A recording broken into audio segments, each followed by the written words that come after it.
समाजले नेपालभरका सम्पूर्ण शिक्षकहरूलाई प्रविधि मैत्री बनाउने उद्देश्यले विभिन्न खालका तालिमहरू सञ्चालन गर्दै आइरहेको कुरा यहाँहरू सबैलाई जगजाहेर नै छ।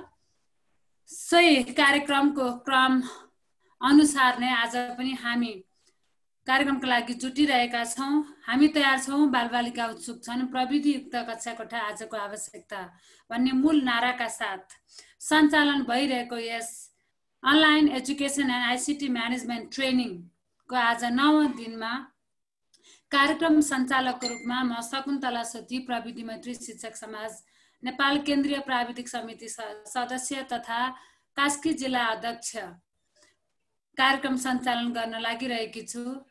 कार्यक्रम सञ्चालन गर्ने क्रममा औपचारिक रूपमा सञ्चालन गर्नका लागि सभापतिको आवश्यकता पर्ने हुनाले आजको यस कार्यक्रममा सभापतिको आसन ग्रहण गरिदिनका लागि म प्रविधि मैत्री शिक्षक समाज नेपाल केन्द्रीय प्राविधिक समिति संयोजक श्री घनश्याम अधिकारी सरलाई सादर अनुरोध गर्दछु। हस्, धन्यवाद म्याडम। आज यस हाम्रो प्रविधि मैत्री शिक्षक समाजका परिकल्पनाकार आदरणीय भूपति बसालज्यू, केन्द्रीय उपाध्यक्ष, वरिष्ठ उपाध्यक्ष, त्यस्तै गरेर केन्द्रीय अन्य पदाधिकारीज्यूहरू, आजका प्रमुख अतिथिज्यू, आजका सहजकर्ता प्राध्यापक डाक्टर मनिष पोखरेलज्यू लगायत सम्पूर्ण प्रदेश अध्यक्षज्यूहरू, जिल्ला अध्यक्षज्यूहरू, प्राविधिक समिति सदस्यज्यूहरू सम्पूर्णमा हार्दिक नमन भन्दै आजको कार्यक्रम अगाडि बढाइदिनु हुन शकुन्तला म्याडमलाई म हार्दिक अनुरोध गर्छु। धन्यवाद म्याडम, अगाडि बढौँ। धेरै धेरै धन्यवाद सभापतिज्यू। हजुरको आज्ञा अनुसार म आसन ग्रहणको कार्यक्रमलाई जोड्दैछु।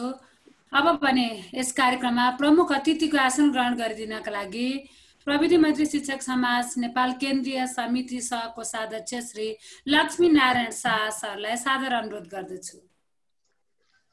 धन्यवाद म्याडम। आदरणीय यस कार्यक्रमको सभाध्यक्षको रूपमा आसन ग्रहण गरिसक्नु भएको हाम्रो घनश्याम अधिकारी सर, हाम्रो केन्द्रीय कार्य समितिको अध्यक्षज्यू, उपाध्यक्षज्यू, वरिष्ठ उपाध्यक्षज्यू, महासचिवज्यू, सचिवज्यू, कोषाध्यक्षज्यू लगायत विभिन्न प्रदेशका प्रदेश अध्यक्षज्यू र अन्य उपस्थित सबै सक्रिय सदस्यहरूमा म व्यक्तिगत यस संस्थाको केन्द्रीय सहकोषाध्यक्ष लक्ष्मीनारायण शाहबाट उनको तर्फबाट म सबैमा नमस्कार गर्न चाहन्छु। म आफ्नो ठाउँमा आसन ग्रहण गरिसकेको छु र कार्यक्रमलाई अगाडि बढाउनको लागि म अनुमति दिन चाहन्छु। हस्, धेरै धेरै धन्यवाद व्यक्त गर्न चाहन्छु। केन्द्रीय सहकोषाध्यक्ष श्री लक्ष्मीनारायण शाह आजका प्रमुख अतिथि पनि हुनुहुन्छ। त्यस्तै गरी आजको यस कार्यक्रममा विशिष्ट अतिथिको आसन गरिदिनका लागि आजको सहजकर्ता पनि हुनुहुन्छ आदरणीय सर श्री प्राध्यापक डाक्टर मनिष पोखरेल। उहाँ काठमाडौँ विश्वविद्यालयको प्रोफेसर हुनुहुन्छ। आदरणीय सरलाई म विशिष्ट अतिथिको आसन ग्रहण गरिदिनका लागि सादर अनुरोध गर्दछु। धन्यवाद म्याम। हस्, धेरै धेरै धन्यवाद तथा आभार अनि स्वागत पनि गर्न चाहन्छु सरलाई यस कार्यक्रममा। त्यस्तै गरी अतिथिको आसन ग्रहण गरिदिनका लागि सम्पूर्ण केन्द्रीय पदाधिकारी तथा सदस्यज्यूहरूमा म एकमुष्ट रूपमा सम्बोधन गर्न चाहन्छु। त्यस्तै गरी अतिथिकै आसन ग्रहण गरिदिनका लागि म एकमुष्ट रूपमा सम्पूर्ण प्रदेश अध्यक्ष तथा संयोजक पदाधिकारी तथा सदस्यज्यूहरूलाई पनि सादर अनुरोध गर्न चाहन्छु। सर होस्टहरूले त्यहाँ वेटिङ रुम अलि हेरिदिनु होला, यहाँ अलिकति डिस्टर्ब भएको छ, मैले त्यतातिर अलि हेरिदिनँ।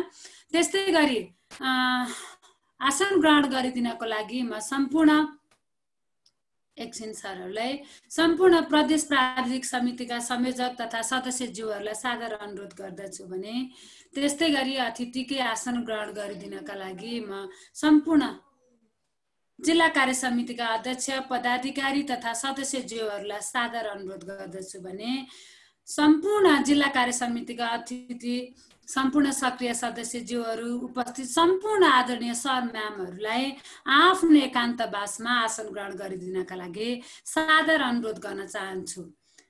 आसन ग्रहणको कार्यक्रम आवश्यकता परेको खण्डमा म पछाडि पनि जोड्ने छु। अब भने हामीले हिजो अस्तिको भन्दा अलिकति कार्यक्रमलाई थोरै मोडालिटी अलिकति चेन्ज गरेका छौँ। औपचारिक कार्यक्रम भएको हुनाले स्वागत मन्तव्य नराख्दा अलिकति खल्लो महसुस भएको हुनाले आज हामीले एउटा छोटो स्वागत मन्तव्यको कार्यक्रमलाई जोड्न चाहिरहेका छौँ। यस कार्यक्रममा उपस्थित सम्पूर्ण प्रमुख अतिथि, विशिष्ट अतिथि, सम्पूर्ण अतिथिगणहरू सम्पूर्णलाई स्वागत गरिदिनका लागि म आयोजकको तर्फबाट श्री छविलाल पोखरेल सर, प्रविधि मैत्री शिक्षक समाज नेपाल केन्द्रीय प्राविधिक समिति सदस्य पनि हुनुहुन्छ यहाँ। सरलाई म छोटो स्वागत मन्तव्य राखिदिनका लागि सादर अनुरोध गर्दछु। छवि सर। हजुर, धन्यवाद शकुन्तला म्याम। सम्पूर्ण उपस्थित हुनुभएका प्रविधि शिक्षक समाज नेपालका सदस्य र उपस्थित हुनुभएका आफ्नो पदमा आसीन हुनुभएका सम्पूर्ण सर म्यामहरूलाई नमस्कार। र यो प्रविधि मैत्री शिक्षक समाज नेपालको केन्द्रीय प्राविधिक समितिद्वारा सञ्चालित एसटिएफटी का सक्रिय सदस्यहरूको लागि मात्र सञ्चालित भनिएको छ। हामीले यो अनलाइन आइसिटी ट्रेनिङ कार्यक्रममा उपस्थित हुनुभएका आजका सभाध्यक्ष, प्रमुख अतिथिहरू र विशिष्ट अतिथि र सहजकर्ता प्राध्यापक डाक्टर मनिष पोखरेलज्यू, त्यस्तै हाम्रो प्रविधि मैत्री शिक्षक समाज नेपालका केन्द्रीय अध्यक्ष, साथै उहाँको भूपति सरको शीघ्र स्वास्थ्य लाभको कामना पनि गर्दछु।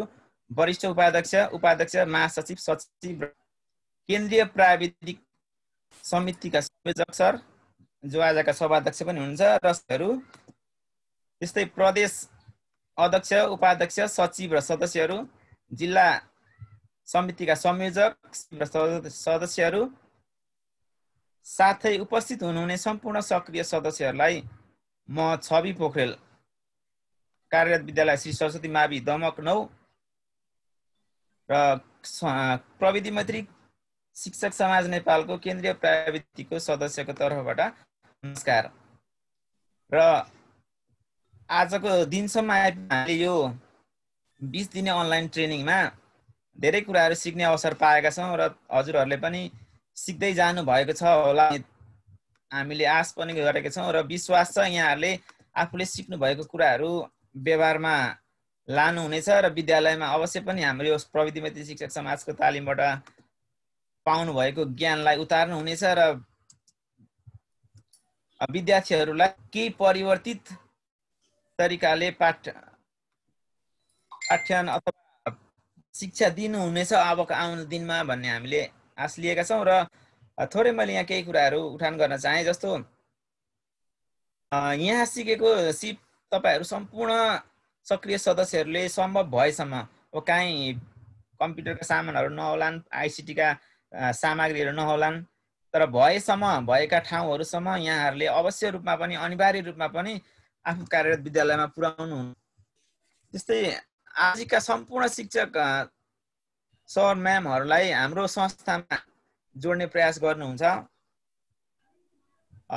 भन्ने आश लिएका छौँ र त्यस्तै गरेर संस्थाको उद्देश्य अनुरूप आफूले चाहिँ योगदान तपाईहरू सबैले गर्नुहुनेछ, हामीले गरिरहेका छौँ र तपाईहरू सम्पूर्ण सक्रिय सदस्यहरूले पनि गर्नुहुनेछ, जसले गर्दाखेरि संस्था थप मजबुत भई अघि बढ्नेछ। त्यस्तै अब यहीँनिर पनि 20 दिनको तालिम कार्यक्रममा 20 जना 25 जना म्यामहरूले मात्रै सहजीकरण गर्नुभयो भन्ने कुरा पनि आउन सक्छ। त्यसमा चाहिँ हामीले के पनि भनेका छौँ भने सँग यदि थप सिप छ भने यहाँहरूले हामीलाई जानकारी गराउनु भयो भने हामी यहाँहरूलाई को सिपलाई क्षमतालाई प्रस्फुटन गर्ने अवसर यो संस्थाले अवश्य पनि हामी दिनेछौँ र यो संस्थाले पनि दिनेछ। र सक्रिय सदस्यहरूले सिप क्षमताको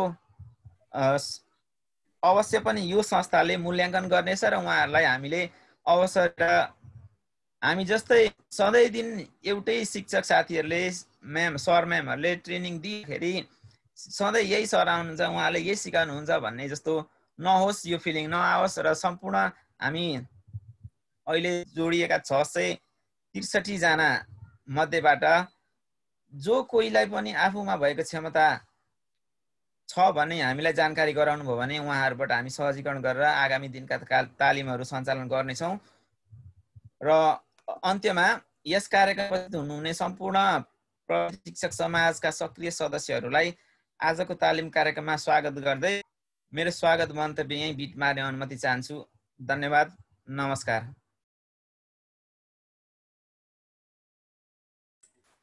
हस्, धेरै धेरै धन्यवाद छवि सरलाई शुभकामना मन्तव्यको लागि। अब भने मैले फेरि स्क्रिन सेयर गर्न चाहेकी छु, किनभने हाम्रो सहजीकरणको कार्यक्रम पश्चात यहाँ बोल्ने वक्ताहरूको लिस्ट मैले यहाँ सार्वजनिक गर्न चाहन्छु। अब भने कार्यक्रम सहजीकरणको कार्यक्रम पश्चात आज 3 जना सक्रिय सदस्यहरूबाट समीक्षात्मक मन्तव्य हुनेछ।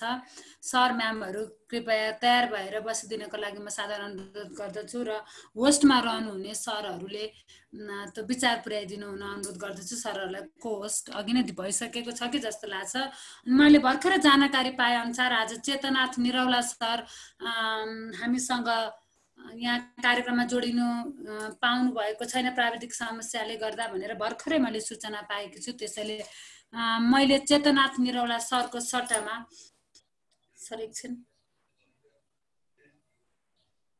म अहिले नाम सम्बोधन गर्नेछु।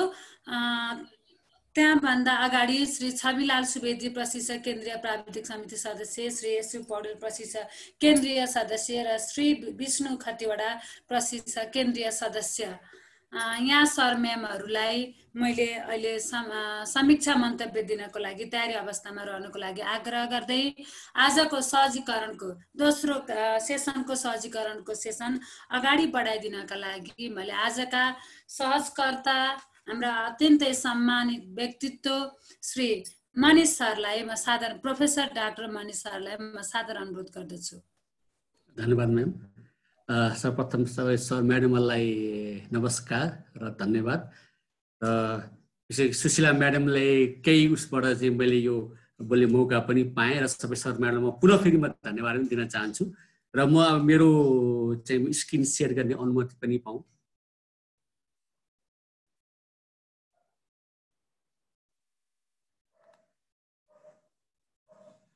फेरि पुनः नमस्कार गर्न चाहन्छु र पुनः म धन्यवाद पनि दिन चाहन्छु यो मौका दिनुभएकोमा यो प्रविधि मैत्रिक शिक्षक समाज र सम्पूर्ण सर तथा म्याडमहरूलाई।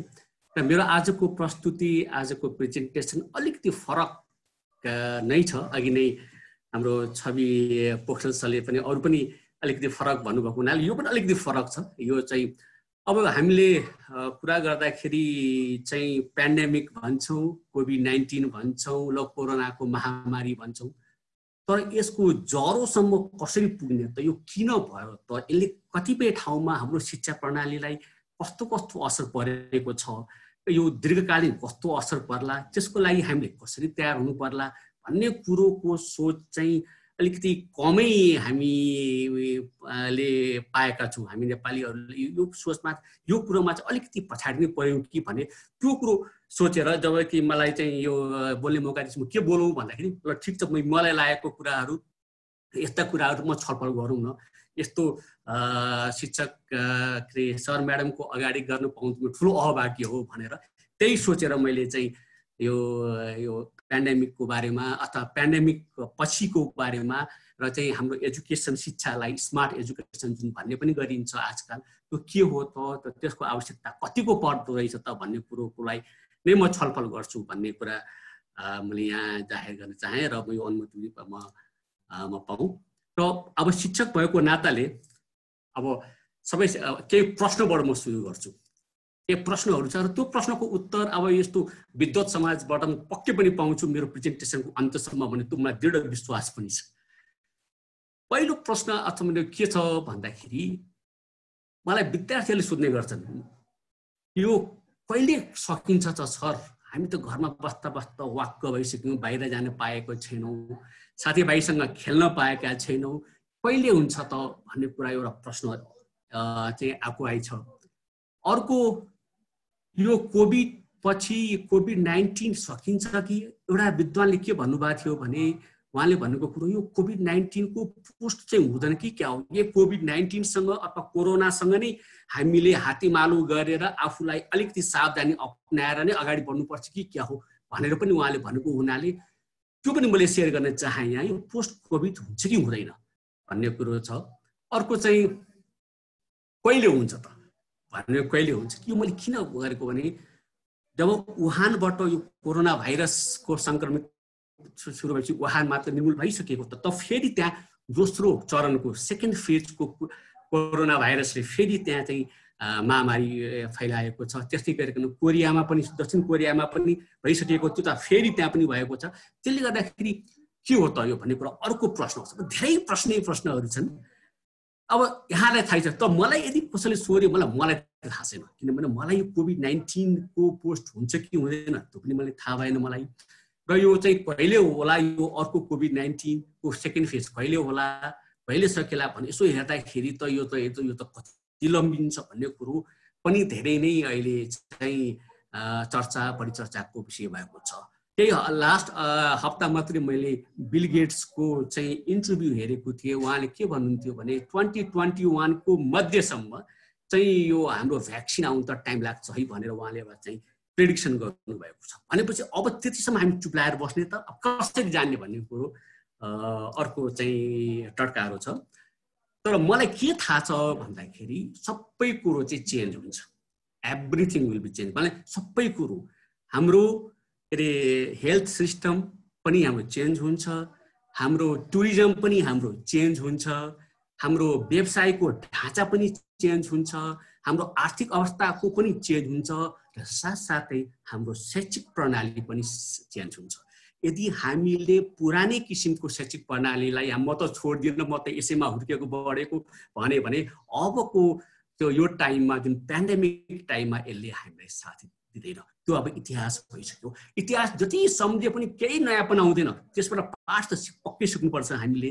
तर त्यो इतिहास भएको हुनाले त्यो इतिहासबाट पाठ सिकेर अबका दिनहरूमा कसरी अगाडि बढ्ने, यो विद्वत समाजले यो शिक्षालाई कसरी अगाडि बढाउने हाम्रो सम्पूर्ण देशवासीले भन्ने कुरा, त्यो कुरो चाहिँ मैले यहाँ सुरुबाट भन्न चाहेँ। र एउटा प्रेसर के छ एजुकेसनमा भने मैले रिपोर्ट पढेकै आधारमा मैले यहाँ सेयर गर्न खोजेको। यो प्रेसर के छ भने एउटा प्रेसर यो टेक्नोलोजी प्रविधि, हाम्रो प्रविधि शैक्षिक यो समाज भएकोले पनि मैले प्रविधिको कुरा अलिक बढी नै म भन्छु। यो प्रविधिले गर्दाखेरि हामी पत्र पत्रिकामा अथवा इन्टरनेटमा यसो हेऱ्यो भने हामीले के पाउँछौँ भने लो बर्बाद भयो, अब त प्रविधिले नै हाम्रो जबहरू चाहिँ सखा पार्ने भयो कि क्या हो, हाम्रो बालबच्चाहरूले कसरी जब पाउलान्, के गर्लान् भन्ने कुरोको ठुलो चिन्ता छ चाहिँ अभिभावकहरूमा। र तर त्यो प्रविधिले भन्दा पनि प्रविधिले एकातिर चेन्ज गर्ने त छँदै थियो, तर अर्कोतिर यो पेन्डेमिकले त झन् चेन्ज गरिदियो। किनभने यो पेन्डेमिक, यो महामारीको बारेमा कसैले पनि सोचेकै थिएनौँ हामीले। यस्तो होला, विश्व नै स्तब्ध होला, विश्व नै हल्ट होला भन्ने कुरा, जस्तो शक्तिशाली राष्ट्र अमेरिका, बेलायत, इटाली पनि के गर्न नसक्ने होला भन्ने कुरा सोचेकै थिएनौँ हामीले। तर यो भएको हुनाले अब चाहिँ हामीले के पढाउने, कसरी पढाउने भन्ने कुराको चाहिँ त्यो सोच्नुपर्नेको चाहिँ अवस्था आएको छ।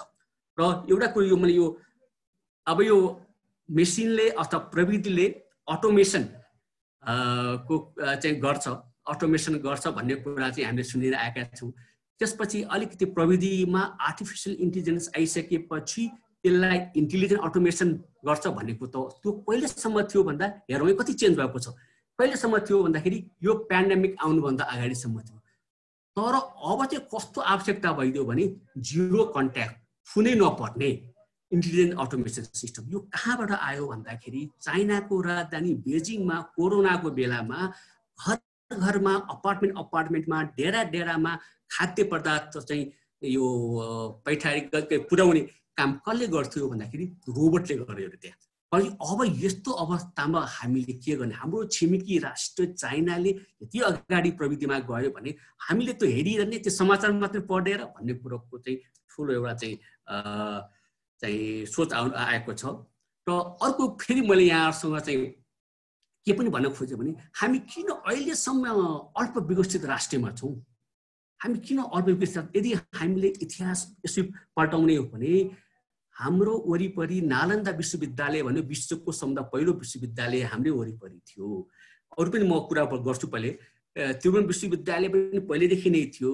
गुरुकुलमा शिष्य पठाउने भन्ने हाम्रै संस्कृतिमा थियो। तर अहिलेसम्म पनि हामी चाहिँ अल्पविकसित देशहरूको क्याटेगोरीमा किन पर्यौँ भन्दाखेरि हामीले कहिले पनि हामीले चाहिँ के महसुस गरेनौँ भन्दाखेरि शिक्षा नै मेरुदण्ड हो भन्ने कुरा कहिले पनि गरेनौँ। अब यसो हेरौँ त अहिलेको यो महामारीको बेलामा धेरै कम शिक्षाविदहरूले शिक्षामा पनि असर पर्यो है, स्कुलको बालबालिकाकोलाई पनि असर पर्यो है, स्कुलमा पढाउने शिक्षकहरूलाई पनि धेरै मार्का परेको छ है भनेर कमै हामी चाहिँ लेखहरू पढ्न पाउँछौँ। प्राय लेख कस्तो हुन्छ भने ल उद्योग व्यवसाय ठप्प भयो, बिजनेस डावाडोल भयो, टुरिज्म खत्तम भयो, यातायात व्यवसाय, तर शिक्षाको बारेमा नबोलिदिएको हुनाले, किनभने हामीले त्यसको त्यो मेरुदण्ड हो भन्ने कुरा नै हामीले अहिलेको आजको मितिसम्म पनि हामीले बुझाए जस्तो मलाई लाग्दैन। अब तर यसको फ्याक्ट के छ भने यो पेन्डेमिकको, किनभने यो कुराहरू चाहिँ हामीले बुझ्नुपर्छ। यो मैले यो किन भन्न खोजेको भने तथ्य के हो त, यो पेन्डेमिकको तथ्य के हो, यो कुरा जब चाहिँ मूल कुरा बुझिसकेपछि अरू कुराहरू त हामी सहजै हाम्रो लागि आउँछ जस्तो मलाई लाग्छ। र पेन्डेमिक फ्याक्ट के छ भने भर्चुअल लर्निङ चाहिन्छ, त्यसको त दुई मतै छैन। हिजो मात्रै हाम्रो जगत आर्य सरले लर्निङ म्यानेजमेन्ट सिस्टम पढाउनु भयो, के अरे को ट्रेनिङ दिनुभयो भने बडा राम्रो, उहाँ धेरै राम्रो प्रशिक्षक हुनुहुन्छ, उहाँ मेरो मित्र पनि हुन्छ र उहाँले चाहिँ चाहिन्छ, तर अलिकति एनफ प्रिपरेसन चाहिँ हामीले चाहिन्छ र माइन्ड सेट पनि चेन्ज चाहिन्छ। हाम्रो माइन्ड सेट र एनफ प्रिपरेसन पनि चाहिन्छ भर्चुअल लर्निङमा। यसबाट म सुरु गर्छु। र यदि हामीले सिधै भर्चुअल लर्निङमा चाहिँ जम्प गऱ्यौँ भने हामीले कुनै पनि चाहिँ विदाउट प्रिपरेसन हामीले चाहिँ आवश्यकता अनुसार अरू गृह कार्य नगरेर हामीले सिधै गयो भने यो कोभिड-19 भन्दा पनि बढी डिजास्टर हुन्छ। यो चाहिँ हामीले लेखेर राखेको हुन्छ। यसको धेरै पक्ष छन्, धेरै विपक्षहरू छन्, त्यो बारेमा पनि हामीले चाहिँ म अलिकति चर्चा पनि गर्छु पछि समय पाए पनि। त्यसपछि अब अनलाइन लर्निङको कुरा हामी गर्छौँ होइन, अनलाइन टिचिङको कुरा गर्छौँ, हामी अनलाइन टिचिङ चाहियो भनेर हामी माग पनि गर्छौँ। तर यो के हो भन्दाखेरि मेरो विचारमा चाहिँ जङ्क फुड हो। भन्नाले भोक लागेको बेलामा कहिले कहिले मोमो थुक्पा खानु त ठिकै हो, तर सधैँ मोमो, सधैँ थुक्पा, सधैँ बिस्कुट खायो भने हाम्रो स्वास्थ्यलाई राम्रो गर्दैन। हाम्रो लागि, हामी नेपालीको लागि दाल भात तरकारी नै चाहिन्छ हो। पछि त्यो कुरोको हामीले चाहिँ महसुस गरेका छैनौँ र अहिलेसम्म पनि, किनभने अनलाइन हामी भन्छौँ अनलाइनको पछि दौडेका छौँ, तर अनलाइनको त्यसै हुँदैन। अनलाइनको पनि आफ्नो पूर्वाधारहरू हुनुपर्छ भन्ने कुरामा हामी कमै चर्चा भएको, चर्चा नभएको होइन, चर्चा भएको छ, तर धेरै कम चर्चा भएको जस्तो लाग्छ। तर यो चाहिँ एउटा तथ्य पनि हो। र हामी अर्को के छ भने अहिलेसम्म पनि हामी हेरौँ त, हामी अहिलेसम्म पनि अनलाइन एजुकेसनको इस्युहरू सर्भे गर्न सकेका छैनौँ। अहिले पनि हामी कन्फ्युज छौँ। अनलाइन लर्निङ भनेको के, अनलाइन टिचिङ भनेको के, डिजिटल लर्निङ भनेको के, डिजिटल टिचिङ भनेको के, कसैले भर्चुअल लर्निङ भन्छ, के हो त्यो? हामी अहिलेसम्म कन्फ्युज छौँ। भनेपछि किनभने त्यहाँ चाहिँ मैले पाएको अनुसार गभर्मेन्ट र एकाडेमिक इन्स्टिट्युट र प्राइभेट सेक्टरको जुन कोअर्डिनेसन हुनुपर्ने हो त्यो हुन सकेको छैन। त्यो चाहिँ जुन तिनीहरूको बिचको एउटा चाहिँ सहजकर्ता भएर तिनीहरूले भूमिका गर्नुपर्ने त्यो चाहिँ भएको छैन जस्तो मलाई लागेको छ यसमा। अब म अलिकति मेरो चाहिँ उसमा आएँ, म विषयवस्तुमा प्रवेश गरेँ। स्मार्ट एजुकेसन जुन मेरो टाइटल पनि थियो। अब स्मार्ट एजुकेसन भनेको के हो भन्ने कुरा हुन त यहाँलाई थाहा छ, थाहा भए पनि मैले फेरि एकचोटि मैले रिपिट गर्ने मैले चाहिँ उ गरेँ। र स्मार्ट एजुकेसन पहिलो कुरो के छ भने अब स्मार्ट भनेको के, अब हेरौँ है यो कस्तो चाहिँ को स्मार्ट, स्मार्टको परिभाषा के? हामी स्मार्टफोन भन्छौँ, स्मार्ट के अरे हाम्रो टेलिभिजन भन्छौँ, त के हो त स्मार्ट भन्दाखेरि यदि कोहीसँग धन सम्पत्ति एकदम प्रशस्त छ अथवा चाहिँ धेरै छ भने त्यो मान्छे स्मार्ट हो त भन्दाखेरि अहिलेको जमानामा होइन। त्यो यदि पैसा भएर स्मार्ट हुने भए अमेरिकाले खोप उहिले निकालिसक्थ्यो, बेलायतले उहिले निकालिसक्थ्यो, त्यो पनि होइन। स्मार्ट त्यसो हुँदैन। र यदि धेरै पढ्दैमा PhD मास्टर ब्याचलर अथवा पोस्ट जे गर्दैमा त्यो स्मार्ट हो त? त्यही पनि होइन। धेरै पढ्दैमा पनि हुँदैन अनि ठुलो पदमा पनि होइन। त के हो त स्मार्ट भन्दाखेरि त्यो स्मार्टको त्यो परिभाषालाई हाम्रो शिक्षामा चाहिँ प्रयोग गरेर अबको पेन्डेमिकको चुनौतीलाई कसरी समाधान गर्ने भन्ने कुरोको चर्चा गर्नु परेको छ। के हो त्यो स्मार्ट भनेको? यदि कोहीसँग इन्फर्मेसन छ भने, यदि कोही व्यक्तिसँग धेरै इन्फर्मेसन छ, सूचना छ भने त्यही व्यक्ति अहिले स्मार्ट हो, त्यही संस्था स्मार्ट हो। किन यो इन्फर्मेसन भएर स्मार्ट भएको भन्दाखेरि इन्फर्मेसन भएपछि उसले निर्णय गर्न सक्छ, उसले डिसिजन गर्न सक्छ, चाहेको बखतमा के निर्णय गर्छ। मैले यहाँ कहाँ जोडेको भने अहिले लर्निङ म्यानेजमेन्ट सिस्टममा अहिले भर्खर मैले यहाँहरूसँग हुँदाखेरि मैले एउटा सिङ्गापुरको चाहिँ वेबिनार गरेको थिएँ। Learning management system, learning management उहाँले के भन्नुहुन्थ्यो भने लर्निङ म्यानेजमेन्ट सिस्टममा मुक, मोडल यिनीहरू मात्रै होइन, जुम यिनीहरू मात्रै होइन, यो धेरै अरू पनि छ भने त्यो निर्णय गर्ने सक्ने त्यो उहाँले कसरी गर्नु, उहाँसँग धेरै इन्फर्मेसन भएकोले अब त्यही इन्फर्मेसन पनि हामीलाई चाहिएको छ र हाम्रो पनि कुन चाहिँ लर्निङ म्यानेजमेन्ट सिस्टम हामीलाई ठिक छ अथवा ठिक छैन भने त्यसलाई कसरी अपडेट गर्ने, त्यसको निर्णय गर्नको लागि चाहिँ हामीलाई त्यस्ता किसिमका इन्फर्मेसन पनि चाहिएको छ। त्यसैले अहिलेको जमानामा स्मार्ट भनेको को हो भने जोसँग बढी सूचना छ त्यसलाई नै स्मार्ट भन्छौँ। अब हेरौँ अब यो कसरी हुन्छ, सम्भव छ भन्दाखेरि प्रविधिबाट। प्रविधि नभइकन स्मार्ट बन्नै सकिँदैन। हामी हातमा स्मार्टफोन भन्छौँ। स्मार्टफोनमा के त धेरै पहिलेको फोन यो स्मार्टफोनको हामी दाँजौँ त पहिलेको फोनमा के पनि हुँदैन, खालि हेलो भन्यो मेसेज पठाए त्यति मात्रै हुन्छ। अहिले हामी वेदर हेर्छौँ, अहिले हामी मेसेन्जरमा च्याट गर्छौँ, अहिले हामी फेसबुक हेर्छौँ, अहिले हामी गुगल गर्छौँ, इमेल हेर्छौँ, सबै हो, सबै इन्फर्मेसन त हो नि। त्यसैले त्यो फोनलाई स्मार्टफोन बनिएको। अब यही परिभाषालाई अगाडि राखेर स्मार्ट एजुकेसन के हो भने स्मार्ट भने के रहेछ भने इन्फर्मेसन हुनै पर्यो, त्यो इन्फर्मेसनलाई प्रयोग गर्नको लागि प्रविधि हुनै पर्यो। यो दुईटा मध्ये एउटा पनि यताउति भइदियो भने काम छैन। हामीसँग इन्फर्मेसनै छैन तर टेक्नोलोजी चाहिँ हामीसँग धेरै छ भने पनि त्यो काम लागेन। र चाहिँ यसको इन्फर्मेसन त थाहा छ हामीसँग त त्यसलाई प्रोसेस गर्ने हामीसँग प्रविधि नै छैन, त्यो पनि काम लागेन। यो दुईटै भइसकेपछि मात्रै हामी स्मार्ट हुने रहेछौँ। भनेपछि अब स्मार्ट एजुकेसन भनेको के हो त भन्दाखेरि इन्फर्मेसन प्लस टेक्नोलोजी को लागि एजुकेसनको लागि। अब यहाँ मैले जोड्न खोजेको भने यो महामारीको बेलामा किन भनेको भने हाम्रो पूर्व मेचीदेखि पश्चिम महाकालीसम्म जति पनि विद्यालयहरू छन्, जति पनि कलेजहरू छन्, जति पनि विश्वविद्यालयहरू छन्, त्यहाँको चाहिँ यदि हामीसँग इन्फर्मेसन भएन, हामी आफ्नो प्रविधि प्रयोग गरेर कस्तो किसिमको निर्णय गर्ने भन्ने कुरा हामी निर्णय गर्न सक्छौँ। यदि हामीसँग त्यस्तो इन्फर्मेसनै भएन भने त हामी के गर्न नसक्छौँ। उनीहरूले इन्फर्मेसन टेक्नोलोजी को लागि भने एजुकेसनको लागि। अब स्मार्ट एजुकेसन भन्नाले स्मार्ट लर्निङ र टिचिङ दुईटै हो। लर्निङ पनि हो, सिक्नु पनि पर्यो, टिचिङ पनि। फेरि सिक्नु भने विद्यार्थीले मात्र होइन, अब त यस्तो छ कि टिचरले नसिक्नु झन् बर्बाद हुन्छ। टिचरले पनि अब शिक्षक हामी शिक्षक भनेको त अब हामी पढाउने मात्रै होइन, हामी त फेसिलिटेट गरिदिनु, हामी त फेसिलिटेट गर्नुपर्छ। हामीले पनि सिक्नुपर्छ। र चाहिँ स्मार्ट लर्निङ र टिचिङ दुईटैलाई चाहिँ हामीले चाहिँ यदि मिश्रण गरिदिउँ भने स्मार्ट एजुकेसन हो। अब यो स्मार्ट एजुकेसन चाहिन्छ हामीलाई यो पेन्डेमिकमा। मैले भन्न खोजेको म यो पर्टिकुलर अनलाइन लर्निङमा म जान्दिनँ, किनभने त्यो त सबै त्यही छाताभित्र आउँछ। यसले स्मार्ट एजुकेसनको कुरा गरेँ र यसले चाहिँ अहिलेको चाहिँ प्रब्लमहरूलाई चाहिँ यसले एड्रेस गर्नु पर्यो। अब के हो त भन्दाखेरि यो तलको परिभाषा चाहिँ मैले नि यहाँ के हो भन्दाखेरि यो यस्तो हो जहाँ चाहिँ quality of education quality of education चाहियो कसलाई? हरेक विद्यार्थीलाई। त्यो मैले अघि नै भने पूर्व मेचीदेखि पछि महाकालीसम्मका हरेक विद्यार्थीलाई चाहियो।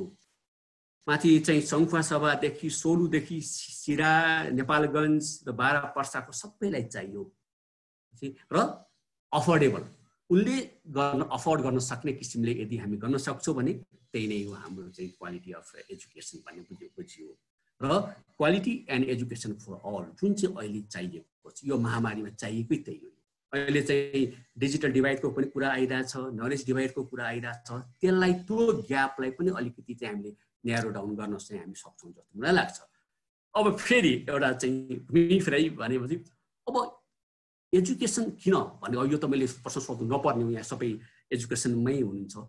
तर हामीले मैले किन यो स्लाइड यहाँमा मैले प्रयोग गरेँ भन्दाखेरि यदि हामीले एजुकेसनलाई हामीले चाहिँ भनौँ न हामीले युनिभर्सिटी पढ्ने फर्स्ट इयर पढ्नेको विद्यार्थीलाई पनि तिमी युनिभर्सिटी आयो के को लागि किन पढ्न आयो भने मोस्ट अफ द एन्सर हामी के पाउँछौँ भने राम्रो जबको लागि, राम्रो तलबको लागि अथवा चाहिँ विदेश जानको लागि।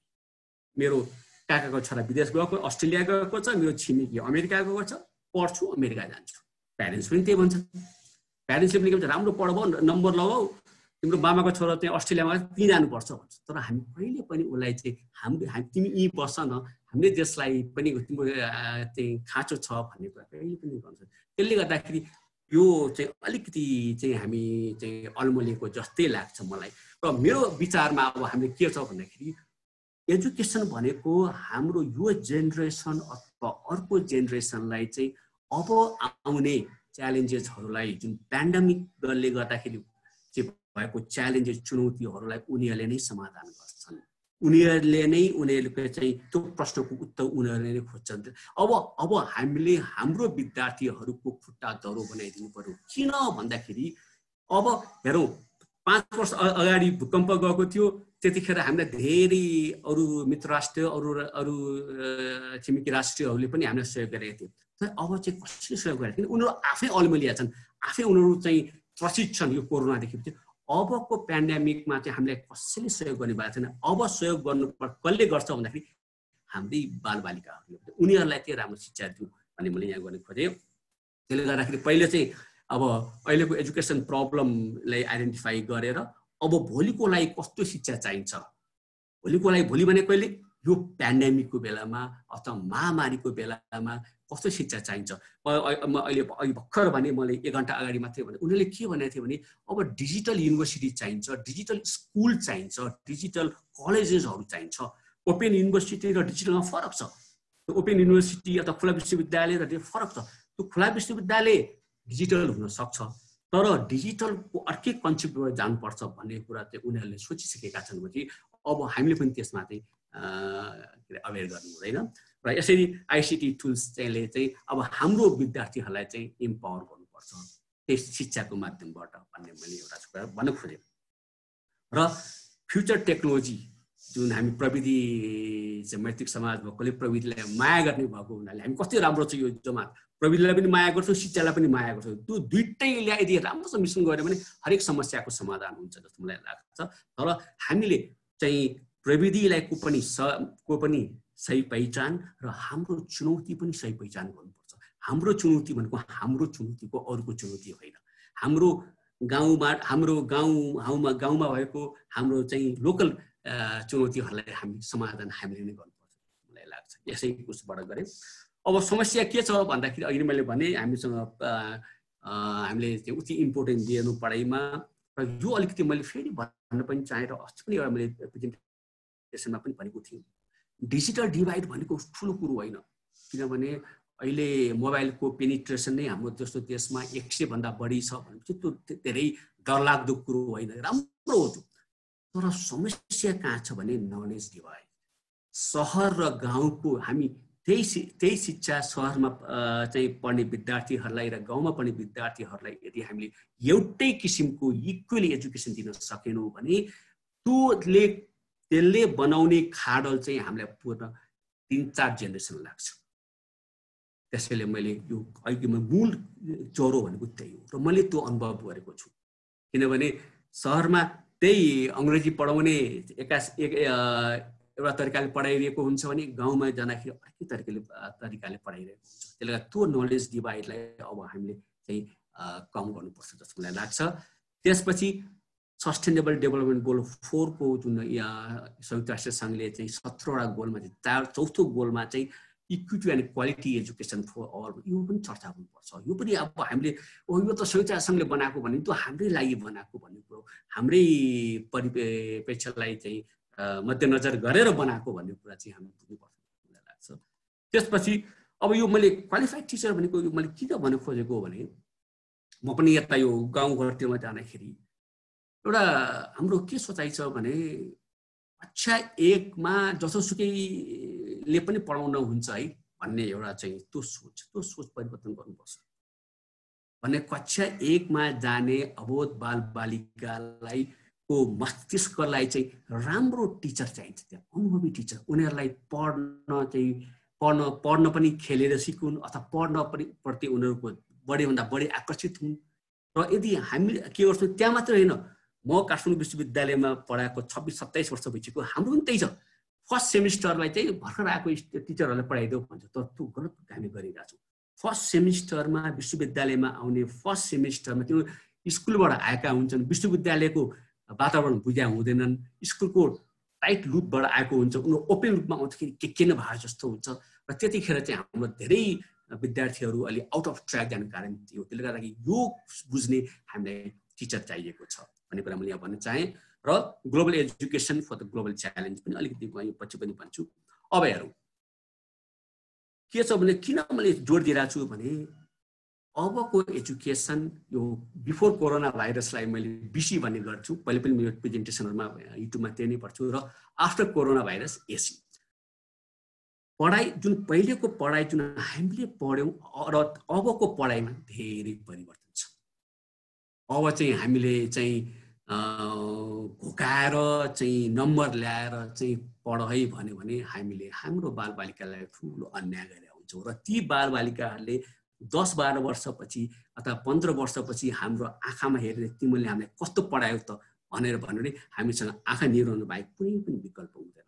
किनभने अब चाहिँ के अरे एजुकेसन चाहिँ फरक छ, मैले त्यो भन्न खोजेको यो। र तर अघि मैले भने नि सुरुको उसमा चाहिँ जब त कम हुँदैन, त्यो चाहिँ हुँदैन। तर के छ भने स्किल चाहिँ हामीले चाहिँ नयाँ स्किल्सको चाहिँ सर्टेज हुन्छ। हो त्यो नयाँ स्किललाई पहिचान गरेर हाम्रो शिक्षामा त्यसलाई गाँसेर चाहिँ हामी विद्यार्थीहरूलाई नयाँ स्किल दिनुपर्छ मैले भन्न खोजेको हो।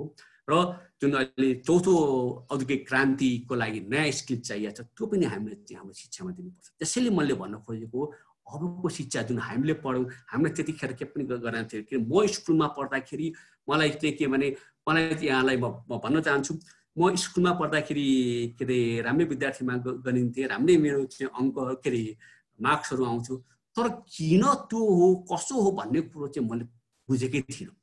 तर अबको त्यस्तो किसिमले होइन कि नयाँ स्किलको बारेमा चाहिँ हामीले त्यो गर्नुपर्छ। र चाहिँ एकजना एल्भिन टफरले पनि उहाँले एउटा किताबमा के लेख्नु भएको छ भने अबको चाहिँ इलिटरेट भनेको चाहिँ लेख्न नजान्ने पढ्न नजान्ने मात्र होइन कि यदि कसैले सिक्न सकेन भने त्यो मान्छे इलिटरेट हुन्छ। अबको फ्याक्ट यो हो। अब यसैलाई गरेर हामी अगाडि हेरौँ। अब मैले अघि भने सुरुमै भनेको थिएँ, म पछि भन्छु भनेर, यदि हामीले हाम्रो देशको हेऱ्यो भने हामीसँग 11वटा विश्वविद्यालय छ। र मैले एउटा उदाहरण मात्रै ल्याएको थिएँ। मैले सानो अनुसन्धान गर्दाखेरि त्यो विश्वविद्यालय 1959 मा खुल्यो, काठमाडौँ विश्वविद्यालय 1991 मा, संस्कृत विश्वविद्यालय 1986 मा धेरै पहिलो खुलेको हो। तर त्यही साथसाथै सिङ्गापुरको नान्याङ टेक्नोलोजी युनिभर्सिटी 1991 मा र नेसनल युनिभर्सिटी सिङ्गापुर 1980 मा खुलेको, यहाँभन्दा धेरै पछि खुलेको नान्याङ टेक्नोलोजी विश्वविद्यालय। मैले किन सिङ्गापुर र नेपालको सिङ्गापुरमा केही समय बस्ने मैले मौका पाएको हुनाले त्यहाँको युनिभर्सिटीको बारेमा अलिकति जान्ने मौका पाएको मैले कम्पेयर गरेको। र यो अब हेरौँ है, वर्ल्ड ऱ्याङ्किङमा नान्याङ टेक्नोलोजी युनिभर्सिटी र नेसनल युनिभर्सिटी सिङ्गापुर चाहिँ फर्स्ट 10 मा आउँछन्। 10वटा राम्रो विश्वविद्यालयमा 2टै आउँछन्। तर यदि हामीले हाम्रो विश्वविद्यालय कहाँ छ भनेर हेऱ्यो भने कता हो कता अल्मिन्छ। अब त्यस्तै गरेर हामीसँग 1400 जना कलेज छ, 35,000 भन्दा बढी चाहिँ स्कुलहरू छ, 82% चाहिँ कम्युनिटीमा। यो सबै राम्रो डाटा हो। तर त्यही पनि हामी चाहिँ हाम्रो धेरै सोचमा परिवर्तन गर्नुपर्छ भन्ने कुरा मैले यो विद्युत वर्गलाई मैले सेयर मात्रै गर्नु खोजेको। र किन छ भने अघि मैले भने हामी चाहिँ प्रायोरिटी दिएनौँ। हामी लेखन कुरामा हामी कम्युनिकेसनमा धेरै राम्रो छौँ, तर इम्प्लिमेन्टेसन आउँछ हामी चाहिँ अलिकति हात खुट्टा कमाउँछौँ। त्यसले गर्दाखेरि पनि हामी भएको। र अहिले मैले भन्नै पर्छ विथ ड्यु रेस्पेक्ट यदि र हामीलाई अझसम्म पनि थाहा छैन कि हामी एजुकेसनमा के चाहिन्छ भन्ने we still do not know हामीलाई अझसम्म थाहा छैन एजुकेसनमा के चाहिन्छ भन्ने कुरो र चाहिँ अहिले चाहिँ हामी प्रविधि चाहिन्छ भन्छौँ प्रविधि चाहिँ तर प्रविधि कहाँ चाहिन्छ हाम्रो चाहना अनुसार प्रविधिलाई ल्याउने हो प्रविधिको चाहना अनुसार हामीले आफै गर्ने होइन म यहाँलाई फेरि म के निवेदन गर्न चाहन्छु भने कुनै लर्निङ म्यानेजमेन्ट सिस्टम आछ भने त्यो अनुसार हामीले गर्ने होइन त्यो सिकेर हामीले हाम्रो निड अनुसार लर्निङ म्यानेजमेन्टलाई अपडेट गराउनुपर्छ त्यो पोटेन्सियल अफ आइसिटी पनि हामीलाई चाहिएको छ र अर्को के भने अहिले चाहिँ भिजनरी एकाडेमिक लिडर पनि हाम्रो चाहिँ कम भएको जस्तो लाग्छ हाम्रो एकाडेमिक लिडर अब आउँदो वर्षहरूमा के चाहिँ चुनौतीहरू छ के छ भन्ने कुरोको अध्ययन अलिकति हाम्रो एकाडेमिक लिडरमा कम भयो कि जस्तो पनि मैले महसुस गरेँ तर फ्याक्ट के छ भने यदि जति पनि समस्या समाधान छ हामी शिक्षकहरू हाम्रो विद्यार्थीहरूले नै समाधान गर्छन् र यदि कोभिड-19 को यदि खोप आउँछ भने यो हाम्रै यही विद्यार्थी जमातले अथवा शिक्षकहरूले नै चाहिँ अनुसन्धानबाट ल्याउँछन् यो पनि एउटा चाहिँ सत्य नै अब अघि नै मैले भने मैले यसलाई अलिकति छिटै जान्छु र अब चाहिँ मेमोराइजिङ हामी चाहिँ अहिलेसम्म मैले देखेको के भने अन्डरस्ट्यान्डिङ भन्दा पनि मेमोराइजिङमा बढी छ हाम्रो शिक्षा किन पहिले शिक्षालाई परिवर्तन गर्नु केमा चाहिँ हामी चाहिँ पछाडि छ त्यो त बुझ्नु पर्यो नि त हामीले किनभने मैले चाहिँ 10 कक्षा पढिरहेको भाइ बहिनीलाई कहिले म भेट्दाखेरि भन्छु तिमीले यो पढेछौ यो पढेको कारण के हो भन्दाखेरि उनीहरूलाई धेरैलाई थाहा हुँदैन उनीहरूले गर्न सक्दैन गणितमा चाहिँ अप्सनल म्याथमेटिक्समा जे फटाफट गर्छन् तिनीहरूले तै किन गरेको भन्यो भने उनीहरूलाई थाहा नै त्यस्तो चाहिँ अब हामीले चाहिँ अलिकति त्यसमा चाहिँ पुनः विचार गर्नुपर्छ जस्तो मलाई लाग्छ तर यो जुन कोभिड-19 आएको छ यो कोरोना आएको छ वास्तवमा यो हाम्रो देशलाई हामी जस्तो देशलाई विकास गर्ने एउटा ठुलो मौका हो यो चाहिँ म जहिले पनि के भन्छु भने सिक्काको एकातिर हेऱ्यो भने टेलिभिजन खोल्ने बित्तिकै लो यतिजना मरि यतिजना सङ्क्रमित भयो यतिजना भयो भनेर भयावह समाचार त छ तर सिक्काको अर्कोतिर हेऱ्यो भने हाम्रो देशलाई हाम्रो चाहिँ शैक्षिक प्रणालीलाई सुदृढ पार्नको लागि यो मौका त हामीलाई पछुती नाथे दिएर लाग्छ मलाई यो चाहिँ हामीले चाहिँ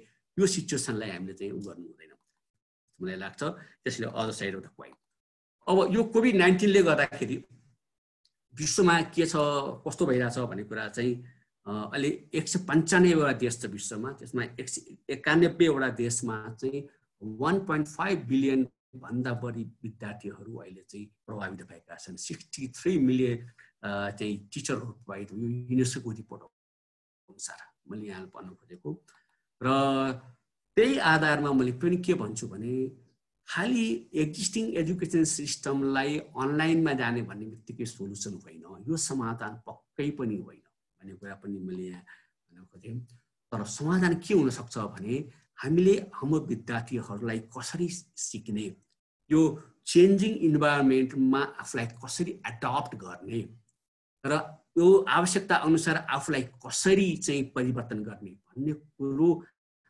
हामीले सिकाउनु पर्छ र त्यही नै हो बेस्ट सोलुसन आफ्टर कोभिड-19 अथवा इन कोभिड-19 भन्न खोजेको मैले अब फेरि म अलिकति स्मार्ट र अनलाइन लर्निङमा आएँ अब अनलाइन लर्निङको कुरा म अलिकति केही समस्याको बारेमा भन्छु यो वास्तवमा फेस टु फेस लर्निङको विकल्पै छैन फेस टु फेस लर्निङ जस्तो राम्रो लर्निङ त हुनै सक्दैन जतिसुकै म प्रविधिकै विद्यार्थी भए तापनि मैले त्यसैमा पिएचडी गरे तापनि म अहिले पनि के भन्छु भने फेस टु फेस लर्निङ जस्तो राम्रो हुँदैन तर के गर्ने यो त नर्मल स्टेटमा हुँदो रहेछ तर यदि चाहिँ प्यान्डेमिक भइदियो भने यो चाहिँ नर्मल स्टेटबाट हामीलाई एबनर्मल स्टेटमा यो डिजिटल लर्निङ त एबनर्मल नै हो मैले चाहिँ बुझेको एबनर्मल हो जस्तो कि हामीले भने तापनि एबनर्मल हामी अहिले एबनर्मल स्टेटमै छौँ तर के गर्ने हामीले आफूलाई तयार पार्नु पर्यो एबनर्मल स्टेट पनि हामीले तयार पार्नु पर्यो र यो जब यदि चाहिँ ठिक भयो भने फेरि हामी back to the face to फेसमै जान्छौँ भने म यो मैले यो डायग्राम किन देखाउन खोजेको भने हामीले फेस टु फेस लर्निङलाई इग्नोर गर्ने हुँदैन ल अब त गयो तिम्रा दिनहरू भन्ने भएन त्यसलाई पनि हामीले चाहिँ राख्नै पर्छ तर at the same time digital learning अथवा अनलाइन लर्निङको लागि पनि फुल प्रिपेरेसन चाहिँ गर्नै पर्छ मलाई लाग्छ। अब यहाँ हेरौँ फेरि केही फ्याक्ट र क्वेसनहरू हामीले अहिलेसम्म मैले त बुझेको छैन यो अनलाइन एजुकेसनको भन्नु यसको प्रविधि यो अनलाइन एजुकेसनको बारेमा पुरै चाहिँ मैले चाहिँ बुझेको छु मलाई लाग्दैन हेरौँ किनभने र मलाई के थाहा छ भने अहिलेको एजुकेसन सिस्टमलाई चाहिँ सिधै अनलाइनमा जानु एजुकेसन सिस्टम होइन हामीले विज्ञानलाई अथवा गणितलाई अथवा अङ्ग्रेजीलाई सिधै चाहिँ लर्निङ म्यानेजमेन्ट सिस्टम मुख गराएर सिधै गर्नु त्यो मात्रै होइन त्यो मात्रै समाधान होइन त्यो अनलाइन होइन अनि त्यो चाहिँ मलाई थाहा छ र अहिले भने र अनलाइन एजुकेसन पहिलेको र अहिलेको अलिक फरक पनि छ कोरोना त्यो पनि हामीले चाहिँ अहिले मैले भर्खरमा के डिफ्रेन्ट छ भन्दाखेरि हाम्रो च्यालेन्जेस डिफ्रेन्ट छ हाम्रो कोभिड-19 आउनुभन्दा पहिलेका चुनौतीहरू फरक थिए त्यतिखेर हाम्रो शिक्षा एकदमै ठिक थियो हैन तर कोभिड-19 पछिको चुनौतीहरू धेरै अर्कैतिर छ चुनौती एकातिर छ समस्या एकातिर छ हामीले विद्यार्थी अर्कोतिरको लागि तयार पार्दियो भने हाम्रो लागि कसले अब अरू छिमेकी राष्ट्रले हो चुचु भन्ने भाइ केही गर्न सक्दैन भने हामीले नै हामीले यसो गर्नुपर्छ जस्तो मलाई लाग्छ र यसको लागि चाहिँ हामीले हाम्रो विद्यार्थीहरूलाई तयार पार्नुपर्छ जस्तो लाग्छ र शिक्षा नै हो चाहिँ तर अहिलेको शैक्षिक प्रणालीले चाहिँ यसलाई चेन्ज गर्नै पर्छ र मैले चाहिँ छिमेकी राष्ट्रको पनि नेसनल एजुकेसन त्यो हेरेको थिएँ मैले रिपोर्ट त्यो म त्यहाँ चाहिँ उनीहरूले चाहिँ अहिलेको पेन्डेमिकको उसमा चाहिँ उनीहरूले चेन्ज गरिसकेका छन् चाइनाले पनि चेन्ज गरिसकेको छ थाइल्यान्डमा शिक्षा मन्त्रालयले 18वटा विश्वविद्यालयलाई के भनेको छ भने अब तिम्रो पुरानो करिकुलम पुरानो पाठ्यक्रमले केही काम छैन अब तुरन्त चाहिँ नयाँ पाठ्यक्रम चाहिँ तर्जुमा गर भनेर चाहिँ स्कुलको हाई स्कुल बोर्डलाई पनि र 18वटा विश्वविद्यालयलाई त्यहाँ भनिसकेको छ इभन अरू देशहरूमा पनि भनिसकेको छ भनेपछि यो कुरो चाहिँ हामीले पनि अब चाहिँ सुरु गर्नुपर्छ जस्तो मलाई लाग्छ भन्ने कुरा मैले भने अब क्वेसन फेरि मिलियन धेरै क्वेसन अब शिक्षक भएकोले धेरै क्वेसन छ मैले अब हेरौँ हामीले कसलाई पढाइरहेछौँ अब पढाउने बालबालिकाहरू को हुन् भने अब पढाउने बालबालिका अथवा जुन कलेजमा गएका विद्यार्थीहरू अथवा स्कुलमा गएका विद्यार्थीहरू चाहिँ यिनीहरू चाहिँ यो फेसबुक ट्विटर इन्टरनेट गुगल सबै जन्मिसकेपछि जन्मेका बच्चाहरू यिनीहरूको लागि प्रविधि नै होइन हाम्रो लागि मात्र प्रविधि ओहो एकदम ठुलो कुरो हो यिनीहरूको लागि चाहिँ के पनि होइन अब त्यो प्रविधि मैत्री जुन हामी छ त्यो प्रविधि मैत्री त उनीहरू त जन्मिँदैखेरि भएको छ उनीहरूलाई फेसबुक भनेको अथवा चाहिँ युट्युब भनेको ठुलो कुरै होइन त्यसलाई हामी के भन्छौँ भने डिजिटल नेटिभ्स भन्छौँ अब त्यस्ता व्यक्तिहरूलाई चाहिँ हामी पढाउनु परेको छ र उनीहरूको लागि कन्टेन्ट होइन कन्टेक्स्ट चाहिन्छ भन्ने मतलब के भने यदि विज्ञानमा हामीले फोटोसिन्थेसिस पढाउँछ भने वाट इज फोटोसिन्थेसिस भन्नु उसलाई कुनै ठुलो उसले चाहिँ गुगल गर्छ युट्युब हेर्छ मजाको चाहिँ स्लाइडहरू पाउँछ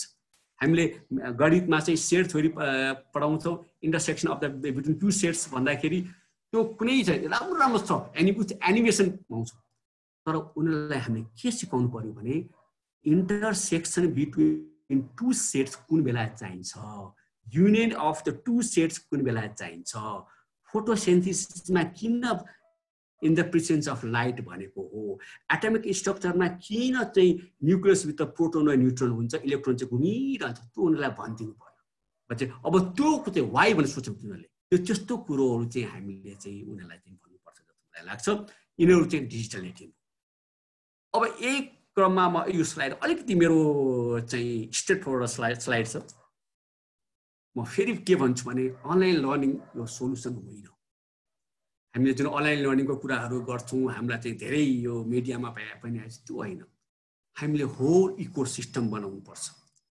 अनलाइन लर्निङका धेरै हाँगाबिङ्गाहरू छन् सबै हाँगाबिङ्गाहरूलाई हामीले चाहिँ गर्नुपर्छ र चाहिँ किनको लागि भन्दाखेरि अब हाम्रो विद्यार्थी भनेको डिजिटल नेटिभ हुन् उनीहरू छुट्टै क्याटेगोरीको विद्यार्थीहरू जसको लागि प्रविधि नै होइन त्यसले गर्दाखेरि अब हामीले डिजिटल इकोसिस्टम र यो डिजिटल इकोनोमी र पेन्डेमिकको च्यालेन्जेसहरूलाई अपर्च्युनिटीहरूलाई ग्र्याब गर्न सक्ने चाहिँ हामीले डिजिटल चाहिँ इकोसिस्टम हामीलाई चाहिन्छ र मैले यो अहिले भर्खर 1 मिनट अगाडि के अरे 1 मिनट होइन यो 1 घन्टा अगाडि यो स्लाइडमा यो चाहिँ राखेको मैले अहिले सुन्दै डिजिटल ट्रान्सफर्मेसन स्ट्राटेजी भन्ने हुँदैछ अब हामीसँग छैन अहिले हामीले डिजिटल ट्रान्सफर्मेसन स्ट्राटेजी हामीले छैन मतलब त्यो भने के भने अनलाइन अथवा टिचिङ अथवा लर्निङ गर्दाखेरि को स्टेक होल्डरहरू हुन्छन्, उनीहरूलाई कसरी हामीले अवेर गराउने, के इन्फ्रास्ट्रक्चरहरू चाहिन्छ, त्यो कुरा हामीले ध्यानै दिँदैनौँ, दिएका पनि छैनौँ होइन। भनेपछि त्यसको स्ट्राटेजी के हो त भन्ने पनि छैन। र हामीले डिजिटाइजेसन र डिजिटलाइजेसन हामी प्रविधिको हामीसँग भनौँ न, कसैले यदि हामीलाई यो बडा अचम्मको के छ भने हामी छैन भन्छ, तर यदि कुनै दात्री संस्थाले हामीलाई वर्ल्ड ब्याङ्कले अथवा एडिबीले ल तिमीले अनलाइन एजुकेसनको कुरा गर्यौ, ल मलाई 2 दिनभित्रमा के चाहिन्छ विथ जस्टिफिकेसन लेखेर देऊ त भने पनि हामीलाई 12 बज्छ। किनभने हामीले खालि चाहिँ लर्निङ म्यानेजमेन्ट सिस्टममा यो जुम चाहिन्छ अथवा चाहिँ युबीएल क्लाउड चाहिन्छ अथवा यो अर्को के सिन्क्रोनस, त्यो मात्रै भएन। सिन्क्रोनस चाहिन्छ भने किन चाहिन्छ, असिन्क्रोनस चाहिन्छ भने किन चाहिन्छ, किन कनेक्टिभिटी छैन। कति कनेक्टिभिटी, त्यो डाटा चाहियो हामीलाई। कति विद्यार्थीसँग कनेक्टिभिटी छ, कतिसँग छैन, त्यो चाहियो। असिन्क्रोनस गर्नको लागि तिमीहरूसँग के छ, हामीसँग मिडिया रुम छैन, रेकर्डिङ छैन, हामीले गरेको कुरालाई डिजिटाइज गरेका छौँ छैन। यो सबै कुरोहरू यदि हामीले चाहिँ जस्टिफिकेसन दिएनौँ भने हामीलाई कसै पनि पत्ता हुँदैन। त्यसले गर्दा मैले किन भनेको भने मैले सुरुदेखि अनलाइन लर्निङ मात्रै सबै कुरो होइन भन्ने कुरा के हामीले यताबाट सुरु गरौँ, हामीले डिजिटल इकोसिस्टमबाट सुरु गरौँ, हामीले चाहिँ डिजिटाइजेसन र डिजिटलाइजेसनकोबाट सुरु गरौँ भन्ने फेरि हामीले चाहिँ धेरै पछाडि जाने माने होइन। यी कुराहरू पनि हामीले चाहिँ गर्नुपर्छ जस्तो लाग्छ, जुन चाहिँ हामीले सोचेका छैनौँ। अब अर्को हेरौँ, अब प्रिपेरेसन पनि हामीले खास गराए जस्तो मलाई लाग्दैन।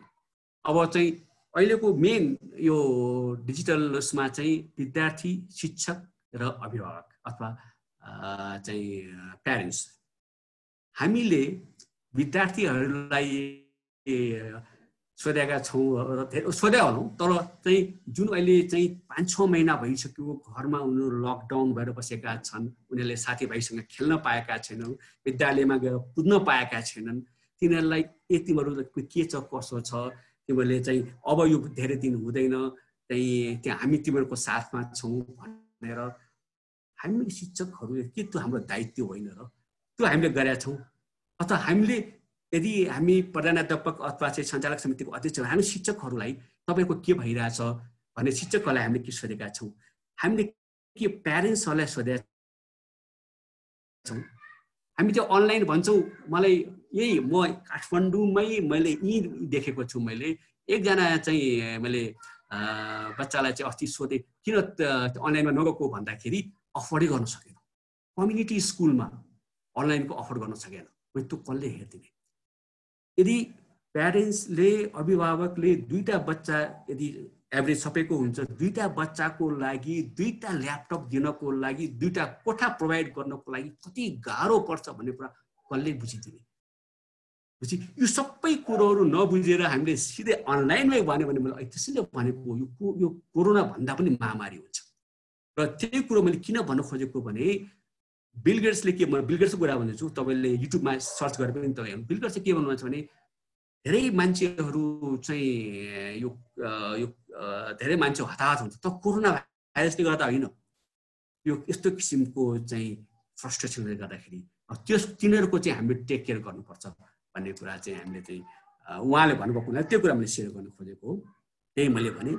र अब चाहिँ उनीहरू चाहिँ प्रिपेयर छन् कि छैनन् नयाँ रोलको लागि, प्यारेन्ट्सलाई भन्नु पर्यो हामीले तपाईँहरूको के छ कसो छ, ल्यापटपको छ कि छैन, हामीले यसरी अनलाइन गरिरहेछौँ भन्ने कुरो चाहिँ उहाँहरूलाई पनि हामीले जानकारी दिनु पर्यो, प्यारेन्ट्सलाई पनि जस्तो लाग्छ मलाई लाग्छ। त्यो कुरा चाहिँ कतिको भएको छ मलाई थाहा भएन होइन। अब हेरौँ चाहिँ अनलाइन अब इभ्यालुएसनको कुरा आउँछ। फेरि हामी एउटा कस्तो पनि म पनि शिक्षा क्षेत्रमा मैले भने 26-27 वर्ष भयो, हामी पढाउने भन्दा पनि जाँच्ने बढी चाहिँ हुन्छौँ। जुन एसईको बेलामा बाब एसई नभए त बर्बाद हुन्छ यो भन्ने भयो होइन। हामी अरू बेला चाहिँ ख्याल नगर्ने, कुन विद्यालयमा शिक्षकहरू कस्ता छन् पनि ख्याल नगर्ने, कुन विद्यालयमा चाहिँ पुस्तकहरू पुगेको छ कि पनि ख्याल पनि नगर्ने, कुनै पनि कुराहरूलाई कसरी पढाएको छ भने ख्याल पनि नगर्ने, जाँच्दै लिने भने यस्तो अनलाइन इभ्यालुएसन भन्ने कुरो चाहिँ कस्तो छ भने यो अलि टाढै हो। पहिले अनलाइन टिचिङ लर्निङमा जाउँ न भन्ने कुरा चाहिँ मलाई यो के मैले भन्न खोजेको। र अहिले बेलामा पर्फेक्सन खोज्नै हुँदैन, यो चाहिँ यो पेन्डेमिकको बेलामा यही कुरा मैले भनेको यो। र अब चाहिँ still we do not know the anatomy. मैले अघि भने इकोसिस्टम अनलाइनको एजुकेसनको होल एनाटोमी यसको हाँगाबिङ्गाहरूको बारेमा हामीले चाहिँ सबैको अध्ययन गरेर नै अगाडि जाउँ। त्यही नै सस्टेनेबल हुन्छ। सस्टेनेबल डेभलपमेन्ट गोलको नम्बर 4 मा पनि त्यही भनेको छ, होल इकोसिस्टमलाई दोहोरो बनाउने भनेको छ। त्यसैले मैले यहाँको चाहिँ मैले यहाँ आग्रह गर्न खोजेँ, technology can be used. Technology प्रविधि अघि नै भने, तर के को लागि प्रविधि, हाम्रो आवश्यकता के हो भन्ने कुरा चाहिँ हामीले चाहिँ राम्रोसँग थाहा पाउनुपर्छ। आवश्यकता यदि हामीलाई क्लियर भयो भने टेक्नोलोजी त आफै दौडेर आउँछ। हामीले भन्नु पर्यो यो यस्तो छ, हाम्रो यो समस्या छ, यो आवश्यकता छ भने टेक्नोलोजी आफै आउँछ। त्यो ठुलै कुरो हुँदै होइन टेक्नोलोजी अहिले। हजुर यो कुरा चाहिँ हामीले चाहिँ गर्नुपर्छ जस्तो मलाई लाग्छ। जस्तो च्यालेन्जेस अनि चाहिँ एजुकेसनलाई अलिकति हामीले रिवायर गर्नु पर्यो, स्टेप्स। अलि म छिटो जान्छु यसमा।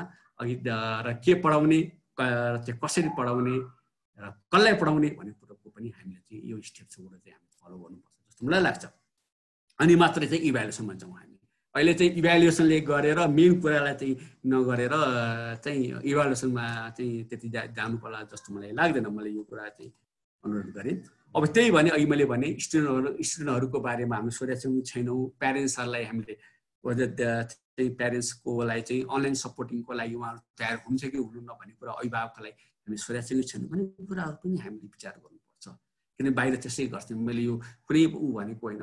अहिलेको मैले यो के आधारमा भन्न खोजेको भने, अहिले यो महामारीले गर्दाखेरि विश्वलाई 2 भागमा छुट्याइदिएको छ।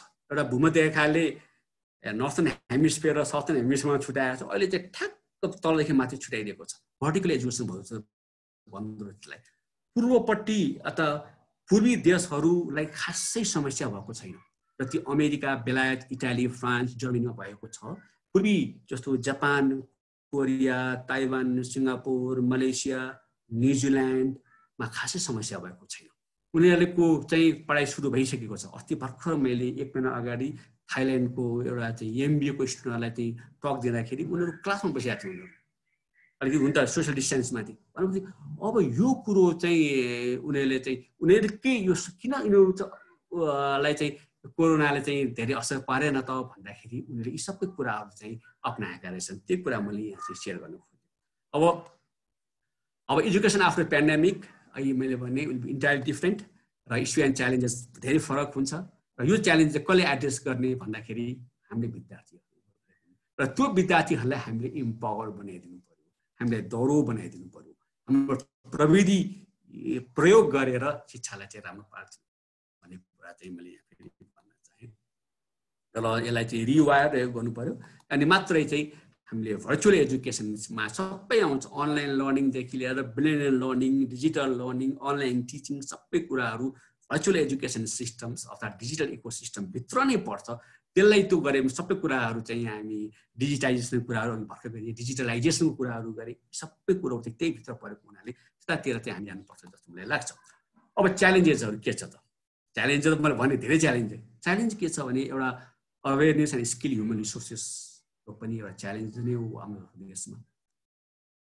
र मोटिभेसन, अब मोटिभेसन पनि सेल्फ मोटिभेसन नै हुनु पर्यो, मोटिभेटेड हुनु पर्यो। अरूले मोटिभेसन गरेर अब प्राध्यापकले शिक्षकले विद्यार्थीलाई गरेर म जहिले पनि विद्यार्थीलाई के भन्छु भने चाहिँ कहिले चाहिँ किनोट स्पिच दिँदाखेरि विद्यार्थीलाई म के भन्छु भने तिमीहरू आफै मोटिभेट हुनुपर्छ। शिक्षकले अथवा चाहिँ प्यारेन्ट्सले अभिभावकले मोटिभेट होइन। You have to be motivated by yourself. आफैलाई हेर कि के तिमीमा उ छ। र मैले अघि भने यो कोरोनाको उसमा चाहिँ मैले धेरै विद्यार्थीहरूलाई यो जुमबाट भेटौँ भनेर चाहिँ एक दुईचोटि भेटि पनि सकेँ। उनीहरूलाई मैले भनेर यो चाहिँ ठुलो अपर्च्युनिटी हो तिमीहरूको घरमा। अब आफूलाई सिक्ने तिमीहरूको स्किल कहाँ चाहिँ पुगेको छैन, त्यो स्किलबाट सिक न, तिमीहरू त्यो स्किललाई अपग्रेड गर न भन्ने कुरा म भन्छु तिमीहरूलाई। र आफै मोटिभेट हौ भन्ने भन्छु। किनभने गुगल बन्द भएको छैन, गुगललाई कोरोना लागेको छैन, युट्युबलाई कोरोना लागेको छैन। यति सूचना छ, यति जान्ने कुराहरू छ भने आफै गर भन्ने कुरा चाहिँ हामी गर्छौँ। अर्को अनलाइन सिस्टममा पनि छ है, हाम्रो ट्रस्ट पनि छ र टेक्नोलोजीसँग हामी अलिकति फेयर पनि एउटा च्यालेन्जेस छ। डिजिटल इक्विटी र मैले यो 4 नम्बर भनेको चाहिँ inclusive and quality education for all life long learning, यो पनि च्यालेन्जेसहरू छ। यो अलिकति म अब यो कुरा यहाँ लाइफ लङ लर्निङलाई म अलिकति फेरि किन के भन्न चाहन्छु भने अब लाइफ लङ लर्निङको पनि अहिले पनि मैले भने शिक्षकहरूले पनि हामीले पनि सिक्नुपर्छ। हामीलाई पनि धेरै कुरा थाहा छैन, धेरै कुरा हामीलाई थाहा पाउनु परेको छ। र यदि चाहिँ लाइफ लङ लर्निङको अहिले अपरिहार्यता कसरी आयो भन्दाखेरि एउटा हेर्नु न 22, 23, 24, 25 वर्षको विद्यार्थीहरूले विश्वविद्यालयबाट दीक्षित भएर जब काममा जान्छ, पढाउन जान्छ, त्यो व्यक्तिले 60-65 वर्षसम्म पढाइरहेको हुन्छ अथवा काम गरिरहेको हुन्छ। भनेपछि 22-23 वर्षमा गरेको ज्ञानले जब 40 वर्ष हुन्छ, 18 वर्षपछि त पुरै सिनारी चेन्ज भइसकेको हुन्छ। त्यो कुराले उसलाई पुग्दैन, त्यो शिक्षाले पुग्दैन, उसले आफूलाई अपडेट गर्नै पर्छ। त्यसको लागि अहिले चाहिँ एसडिजी 4 मा लाइफ लङ लर्निङ भन्ने कुरा चाहिँ एउटा चाहिँ टर्म युज गरेको, त्यो पनि हामीलाई चाहिन्छ, त्यो पनि हामीले चाहिँ इन्ट्रोड्युस गर्नुपर्छ। त यो सबै च्यालेन्जेस के पनि होइन, यही ठुलो कुरो होइन। सबभन्दा ठुलो च्यालेन्ज के भने माइन्ड सेट हो। हामीले गर्ने कि नगर्ने, हामीले चाहिँ गर्नुभन्दा पहिले कसो हुन्छ, ल लड्यो भने के गर्ने, ल भन्नु ह्याक भयो भने के गर्ने, हामीले विद्यार्थीहरूको सबै डाटाहरू चाहिँ डिजिटाइज गर्नु, कसैले चोर्यो भने के गर्ने, चोर्यो भने अर्को हामी जबसम्म भनौँ न, यदि आगोको उत्पत्ति हुनुभन्दा पहिले नै भनौँ न चाहिँ दमकल आएको थिएन नि होइन। यदि कसैले चाहिँ गाडीको जसले फोर्डले गाडी बनायो, हाइवे नै छैन, बाटै छैन, कसलाई गाडी हाँक्नै आउँदैन, किन गाडी बनाउनु भनेको गाडी बन्दैन थियो। गाडी बनायो, गाडी सिके, गाडी ठोके, गाडी भत्काए, त्यसपछि गाडीको लागि बाटो चाहिन्छ भने बनाए। यस्तो किसिमको माइन्ड सेट चाहिँ हामीलाई चाहिन्छ जस्तो मलाई लाग्छ। त्यो चाहिँ मेन, अरू च्यालेन्जेस के पनि होइन, तर mind set is the one of the big challenges. मैले यो कुरा अनुभव गर्न थालेँ। त्यसपछि अर्को चाहिँ म यो इक्वेसन चाहिँ मैले नै यहाँ भन्नु चाहिँ लिटरेचर हेरेर इक्वेसन अफ सर्भाइभबिलिटी, अब को सर्भाइभ हुन्छ त त्यहाँ, अबको कोरोनामा अथवा कोभिड-19 मा को सर्भाइभ हुन्छ भन्दाखेरि हामीसँग बिफोर कोरोनाको पनि अनुभव छ र आफ्टर कोरोनामा हामीले आफूलाई सर्भाइभ हुनु परेछ। तर त्यतिखेर यदि हामीले आफ्नो एडप्टेबिलिटी, अहिले मैले सुरुमा पनि भनेको थिएँ, एडप्टेबिलिटीलाई यदि हामीले इन्क्रिज गरेनौँ भने हामी सर्भाइभ हुन सक्दैनौँ। भने मतलब हामीले हाम्रो माइन्ड सेटलाई चेन्ज गर्नै पर्छ। हामीले लौ होइन मैले पढ्दाखेरि त यस्तो थियो, मैले पढ्दाखेरि त यस्तो थियो, कहाँ हुन्छ त्यसरी, त्यो हुँदैन भने त्यो शैली हुँदैन। हामीले अहिलेको निड अनुसार, अहिलेको पेन्डेमिक अनुसार चेन्ज गर्नै पर्छ। मैले यो किन भन्नु खोजेको भने अहिले बाहिर कस्तो छ भने, इभन मैले जो छिमेकी राष्ट्रको पनि मैले एजुकेसन पोलिसी पढ्दाखेरि 4 वर्षको जुन अन्डर ग्रेजुएट कोर्स हुन्छ त्यसमा कसैले 1 वर्ष पढेर म पढ्दिनँ भने पनि उसलाई सर्टिफिकेट दिने, 2 वर्ष पढेर म पढ्दिनँ अहिले काम गर्छु, मलाई पैसाको अभाव पर्यो, आर्थिक अवस्थाले गर्दा मलाई अफोर्ड गर्न सकिनँ भनेर 5 वर्ष काम गर्छ, 6औं वर्षमा आएर फेरि पढ्छ, फेरि पढ्न पाउने, त्यस्तो किसिमको चाहिन्छ। अब कस्तो भने साइन्स पढ्ने विद्यार्थीले चाहिँ यता कल्चर पढ्नु हुँदैन, हिस्ट्री पढ्नु हुँदैन भने त होइन, अब त पढ्नै पर्छ। यी सबै किसिमको एडप्टेबिलिटीको पनि त्यत्तिकै आवश्यकता पर्छ चाहिँ अहिलेको उसमा। र challenges, learning is more important then knowing भने। अब हेरौँ अर्को च्यालेन्जेस के छ कोभिड-19 पछि, हामीले हाम्रो विद्यार्थीहरूलाई घरबाट पढ्न नै सकाएकै छैनौँ। किनभने कोभिड-19 यस्तै झ्याटझुट आइपुग्यो कि हामीले के भन्नै पाएनौँ होइन। भनेपछि र अब चाहिँ हामीले के सिकाउनु पर्छ भने नर्मल स्टेटमा ठिकै छ, तर एब्नर्मल स्टेटमा पनि घरबाट पनि पढ्न सकिन्छ है, घरबाट पनि नयाँ नयाँ कुराहरू सिक्न सकिन्छ है भन्ने कुरा पनि हामी विद्यार्थीलाई सिकाउनु, र काम पनि घरबाट गर्न सकिन्छ चाहिँ भन्ने कुरा पनि सिकाउनु पर्यो। र त्यसको लागि हामीले के पढाउने र स्टुडेन्टले के सिक्नुपर्छ, कसरी पढाउने भन्ने कुरो पनि हामीले चाहिँ मूल जरुरत छ। मेरो चाहिँ फेरि मैले किन भन्न खोजेँ भने यो प्रविधिको विद्यार्थी भएकोले मलाई के यतिसम्म थाहा छ भने प्रविधि भन्ने कुरो ठुलो कुरै होइन। हामीले लर्निङ म्यानेजमेन्ट सिस्टम हामी 2 दिनमा सिक्न सक्छौँ। हामीले चाहिँ युबेल क्लाउड भन्ने हामीले चाहिँ काठमाडौँ विश्वविद्यालयमा हामीले गर्छौँ, त्यो 2 दिनमा 1 दिनमा सिकिन्छ युबेल क्लाउड युज गर्नलाई, कन्टेन्ट्समा राख्नलाई, भिडियो बनाउनको लागि, रेकर्डिङ मजाले सक्छौँ हामी। तर त्यो रेकर्डिङ गर्ने इन्फ्रास्ट्रक्चर त चाहियो नि, त्यो कन्टेन्ट्सलाई परिमार्जन त गर्नु पर्यो नि, त्यो मात्र ठुलो कुरो। त्यसैले मैले चाहिँ प्रविधि चाहिन्छ तर ठुलो कुरो होइन। तर हाम्रो कुरा चाहिँ हाम्रो के अरे इम्फसाइज चाहिँ अर्कै हुनुपर्छ भन्ने खोजेको मैले। हाउ टु इभ्यालुएट भन्ने कुरा र मुर्स ल अफ एजुकेसन मैले किन भनेको भने मुर्स र गॉर्डन मुर्स भन्ने एकजना वैज्ञानिक हुनुहुन्थ्यो, उहाँले चाहिँ यो चाहिँ यो प्रविधि के हो उहाँले के भन्नुभएको थियो भने हरेक 24 महिनामा अथवा 2 वर्षमा कम्प्युटरको प्रोसेसिङ पावर चाहिँ डबल हुन्छ भनेर भन्नुभएको थियो। तर त्यो कुरो चाहिँ यो एजुकेसनमा पनि त्यही छ। भने मतलब के भने अहिले एजुकेसन जुन हामीले पढाउँछौँ मेबी 2 वर्षपछि 3 वर्षपछि त्यो एजुकेसनलाई हामीले परिमार्जन गर्नुपर्छ होला। त्यो पनि ऱ्यापिडली चेन्ज भइरहेको छ भन्ने कुरा पनि हामीले र कोभिड-19 पछि त झन् बढी चाहिँ यसले चाहिँ चेन्ज भइरहेछ भन्ने कुरा पनि मैले भन्नु खोजेँ। र त्यसपछि अब हामीले चाहिँ प्रब्लम सल्भिङ स्किल पढाउनु पर्यो विद्यार्थीहरूलाई, टेक्नोलोजीको पोटेन्सियलहरू गर्नु पर्यो। यो मैले अहिले भनिसकेँ, अब म अलिकति क्विकली पनि जाउँला। तर यो फेरि हेरौँ यो टेक्निकल स्किल अवश्य चाहिन्छ। तर टेक्निकल स्किल मात्रै भयो भने अब सर्भाइभ गर्न पाउँदैन, सफ्ट स्किल चाहिन्छ। हेरौँ है यो सफ्ट स्किल यदि भएन, यदि हामीले कुनै विद्यार्थीलाई ल यो प्रोग्रामिङमा राम्रोसँग सिकाइदियौँ र यो कुनै विद्यार्थीलाई नेटवर्कको केबलिङ गर्न राम्रोसँग सिकाइदियौँ, कुनै विद्यार्थीलाई सफ्टवेयर के अरे इन्स्टल गर्न अनइन्स्टल गर्न ट्रबल सुट गर्न राम्रोसँग सिकाइदियौँ भने पनि काम छैन। अब के छ भने उनीहरूको लागि त्यसको साथसाथै सफ्ट स्किल भनेको के हो भन्दाखेरि उनीहरूसँग कोलाबोरेसन गर्न सक्ने क्षमता बढाइदिनु पर्यो हामीले, क्युरियोसिटी बढाइदिनु पर्यो हामीले। यदि कुनै पनि चेन्जिङ इन्भाइरोमेन्टमा पनि आफूलाई ढाल्न सक्ने, आफूलाई एडप्ट गर्न सक्ने त्यस्तो किसिमको सफ्ट स्किल चाहियो। भने मतलब के भने कुनै विद्यार्थीहरूले चाहिँ के भन्ला भने म चाहिँ एउटा चाहिँ कन्सल्टेन्सीमा गएर चाहिँ हार्डवेयर मेन्टेनेन्सको काम गर्छु भन्ला, अथवा नेटवर्क एडमिनिस्ट्रेटरको काम गर्छु भन्ला, अथवा नेटवर्क अपरेटरको काम गर्छु भन्ला।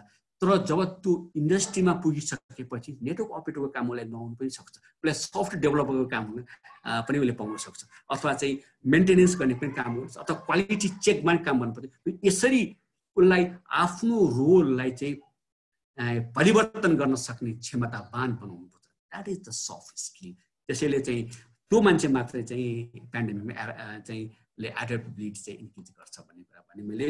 र यो अर्को ग्लोबल इस्यु, ग्लोबल च्यालेन्ज र टेक्नोलोजीले कसरी विद्यार्थीको पोटेन्सियल गर्छ। अब यहाँ मैले अब हेरौँ है, अब हामीले अब यहाँ त यो मोर थियोरिटिकल गा जस्तो भयो होला यहाँ सर म्याडमलाई। तर हामीले एउटा फेरि के बुझ्नुपर्छ भने यो कुरो नभइकन चाहिँ हामीले जतिसुकै टेक्नोलोजीको एक्सर्साइज गरे तापनि केही पनि हुँदैन, केही लाभ पनि हुँदैन। किन हुँदैन भन्दाखेरि हामीले हाम्रो विद्यार्थीहरूलाई हरेक विद्यार्थीको आफ्नो पोटेन्सियल हुन्छ, आफ्नो ट्यालेन्ट हुन्छ, उनले सिक्ने सक्ने क्यापेबिलिटी ऊ आफ्नै तरिकाको हुन्छ।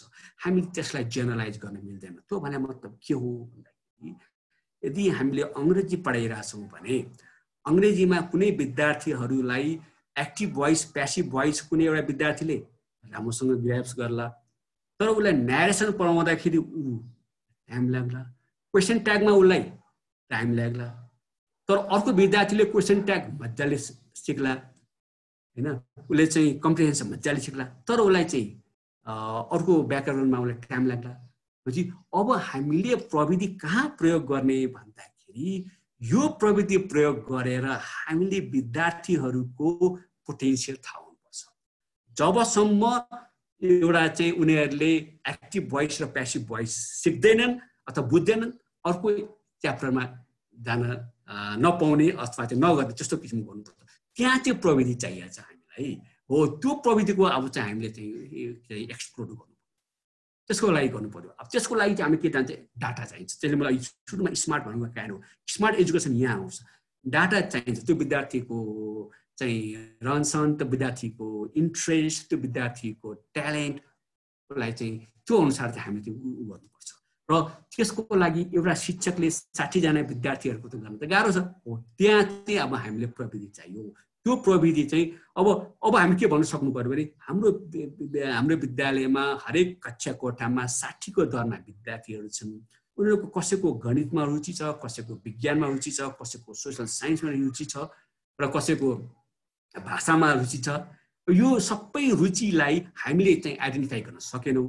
त्यहाँ चाहिँ प्रविधि चाहियो हामीलाई। यो प्रविधिले के भनिदियोस् भने कुनै एउटा विद्यार्थीको चाहिँ गणितमा रुचि छ भनेपछि उसलाई गणितकोमा चाहिँ बढी गर्नु, र यदि कुनै सब्जेक्टहरू उसले बुझ्नै पर्छ भन्ने हामीलाई लाग्यो भने उनीहरूले त्यो च्याप्टर चाहिँ कसरी बुझिरहेछन् त्यसलाई लर्निङ एनालाइटिक्स भन्छौँ हामी। लर्निङ एनालाइटिक्सको बारेमा हामी अध्ययन गरौँ। त्यसको लागि प्रविधि चाहिन्छ हो, त्यहाँ प्रविधिको हामीलाई चाहिँ एक्सर्साइज गर्नै पर्छ। त्यो चाहिँ मैले चाहिँ अलिकति भन्न खोजेँ यहाँको उसमा। र त्यो अनुसार त्यो मैले सफ्ट स्किल भनेको कारण पनि त्यही हो। र चाहिँ अब हामीले एउटा कुरा के नगरौँ भने हामीले बालबच्चालाई पनि र तिमी के भन्छौ पछि गएर डक्टर इन्जिनियर त्यो नसोधौँ। डक्टर पनि बिचारलाई दिमागमा प्रेसर हुन्छ, डक्टर कसैमा जे हुन्छ बन्छ। डक्टरको मात्रै अब चाहिँ डक्टर मात्रैको लाइफ राम्रो होइन, मतलब इन्जिनियरको मात्रै लाइफ राम्रो होइन होइन, मतलब आफ्नो अनुसार आफ्नोलाई जे छ त्यही गरेर हो। त्यो पोटेन्सियल अब हामी शिक्षकहरूले नै बुझ्नुपर्छ। त्यसको लागि चाहिँ प्रविधि चाहिन्छ भन्ने कुरा मैले। त्यसपछि र शिक्षा भनेको चाहिँ खालि राम्रो जबको लागि र अब हुन त विदेश जानेको त कम त भइसक्यो अहिले कोरोनाले गर्दाखेरि 2 वर्षसम्म त कुनै चान्सै छैन बाहिर जाने। त्यही पनि अबको चाहिँ त्योभन्दा पनि हामीले हाम्रो चाहिँ विद्यार्थीहरूलाई आफ्नो च्यालेन्जेसहरूलाई र आउँदो च्यालेन्जेसहरूलाई कसरी चाहिँ एड्रेस गर्ने त्यसको शिक्षामा लगाउँ। त्यसपछि टेक्नोलोजी त आफै आइहाल्छ। अब यो म अलिकति क्विकली पनि गएँ। यो मैले चाहिँ 4वटा चाहिँ मैले MIT म्यासाचुसेट्स इन्स्टिट्युट अफ टेक्नोलोजीमा चाहिँ त्यहाँको प्रोफेसरहरूले यो कोभिड-19 पछि चाहिँ कस्तो किसिमको चाहिँ स्किल चाहिन्छ त यो स्पेसली पेन्डेमिकमा हुँदाखेरि कन्फ्लिक्टलाई म्यानेज गर्न सक्ने, पर्सिस्टेन्स चाहिँ लाई चाहिँ उसले एडप्ट गर्न सक्ने, चेन्जलाई एडप्ट गर्न सक्ने र एम्बिग्युटीलाई पनि उसले सहज 4 किसिमको स्किल चाहिँदो रहेछ। म अलिकति यहाँ फेरि मेरो भनाइ होइन, मैले MIT को प्रोफेसरको भनाइ मैले भन्न खोजेको। अब यदि हामीले चाहिँ भनौँ स्टेज अफ प्र्याक्टिस उसलाई आफ्नै अत्यालिनु भएन विद्यार्थीहरू ल बर्बाद हो भन्ने जस्तो त्यो गर्नै नै भएन। त्यो एन्जाइटीमा जान्छ त्यो। र चाहिँ फेलर भनेको कुरो चाहिँ यो सबै यो फेल भनेको फुल स्टप होइन, यो त कमा हो, त्यसको अझै पनि जान सकिन्छ। It's a opportunity to grow भन्ने कुरा त्यो पनि हामीले चाहिँ बुझाउनु पर्छ। त्यसपछि यो चेन्ज भइरहन्छ, यो चाहिँ यो किप अन चेन्जिङ, त्यसलाई आफूलाई पनि चेन्ज गराऊ भनेर चाहिँ ठुल्ठुलो डार्विनको सिद्धान्त अनुसार सर्भाइभल फर द फिटेस्ट भने जस्तो नभए पहिले डाइनासोरहरू त्यस्ता थिए। किन डाइनासोर के हरायो? उनीहरूले इन्भाइरोमेन्ट अनुसार चेन्ज गर्नै सकेनन्। त्यसले गर्दाखेरि यो चेन्जिङ पनि भयो। यसै गर्दाखेरि मैले एउटा कुरा पनि यहाँलाई भन्नु खोजेँ। एउटा प्रोफेसर युval हरारीको किताबमा लेखेको छ, हामीले ह्युमनले चाहिँ why we are superior than animal. Animal भन्दा हामी किन सुपेरियर छौँ? हामीले एनिमललाई किन रुल गरिरहेछौँ? हामीले विश्वलाई किन रुल गरे? मानव जातिले वास्तवमा यदि हामीले हाम्रो मानव जातिको सभ्यता हेर्ने भने हामी पनि चिम्पान्जीकै एउटा ब्रान्च हो।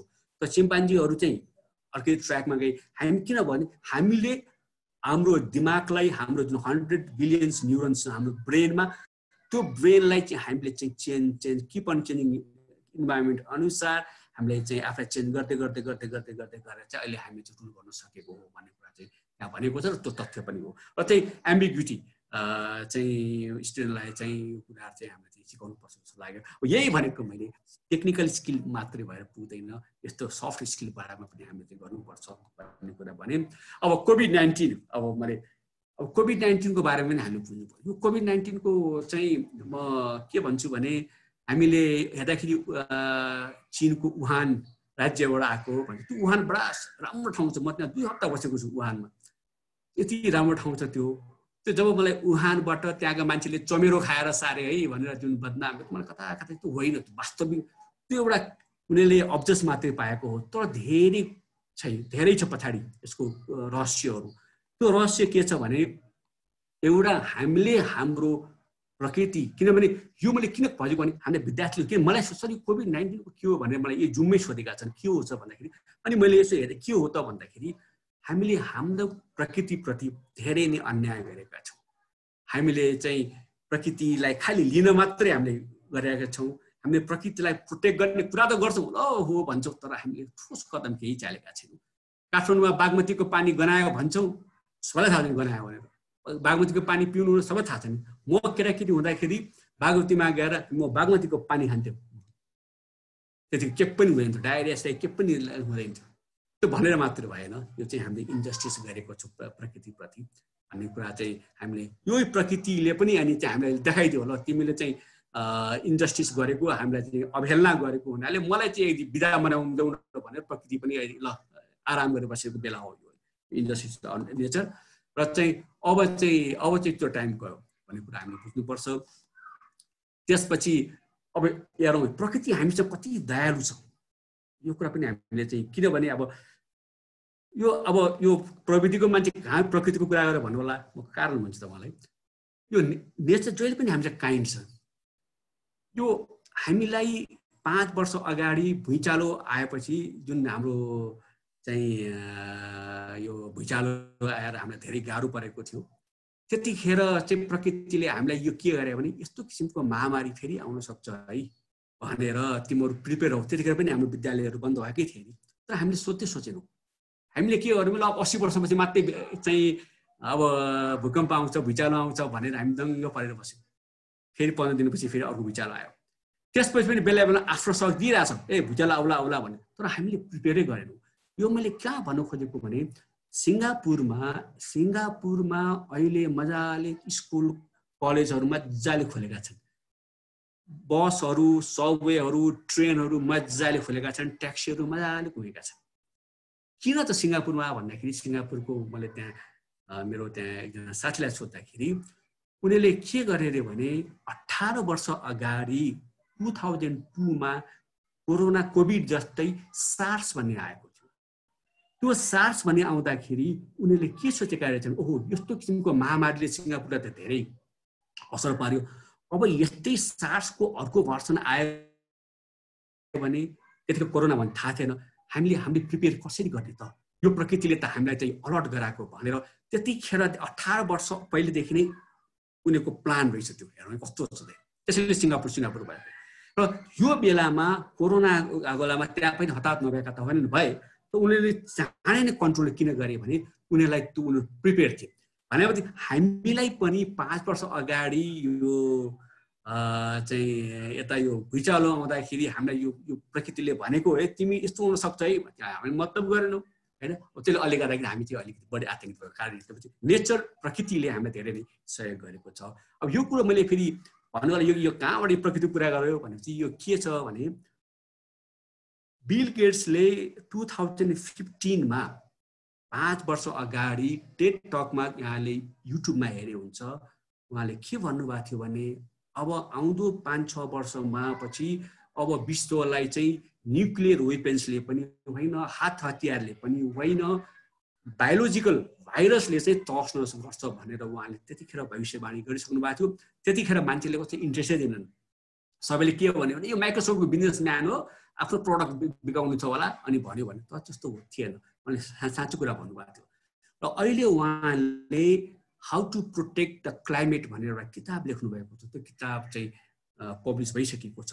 त्यसमा पनि उहाँले चाहिँ हेर्नु है प्रविधिको मान्छे, तर उहाँले के छ भने अब टेक्नोलोजी चाहिँ कहाँ प्रयोग गर्नु पर्यो भन्दाखेरि क्लाइमेट नेचरलाई चेन्ज नेचरलाई चाहिँ प्रोटेक्ट गर्नको लागि, प्रकृतिलाई बचाउनको लागि चिज गर्नु पर्यो भनेर उहाँले त्यो किताबमा मैले रिभ्यू पढेको थिएँ। भनेपछि यसरी हामीले चाहिँ अब हामीले चाहिँ यो मैले किन भनेको भने अब हामीले बालबालिका त्यो भन्नु पर्यो, प्रकृतिलाई पनि बचाऊ भन्ने कुरा पनि हामीले चाहिँ भन्नुपर्छ जस्तो मलाई लाग्छ।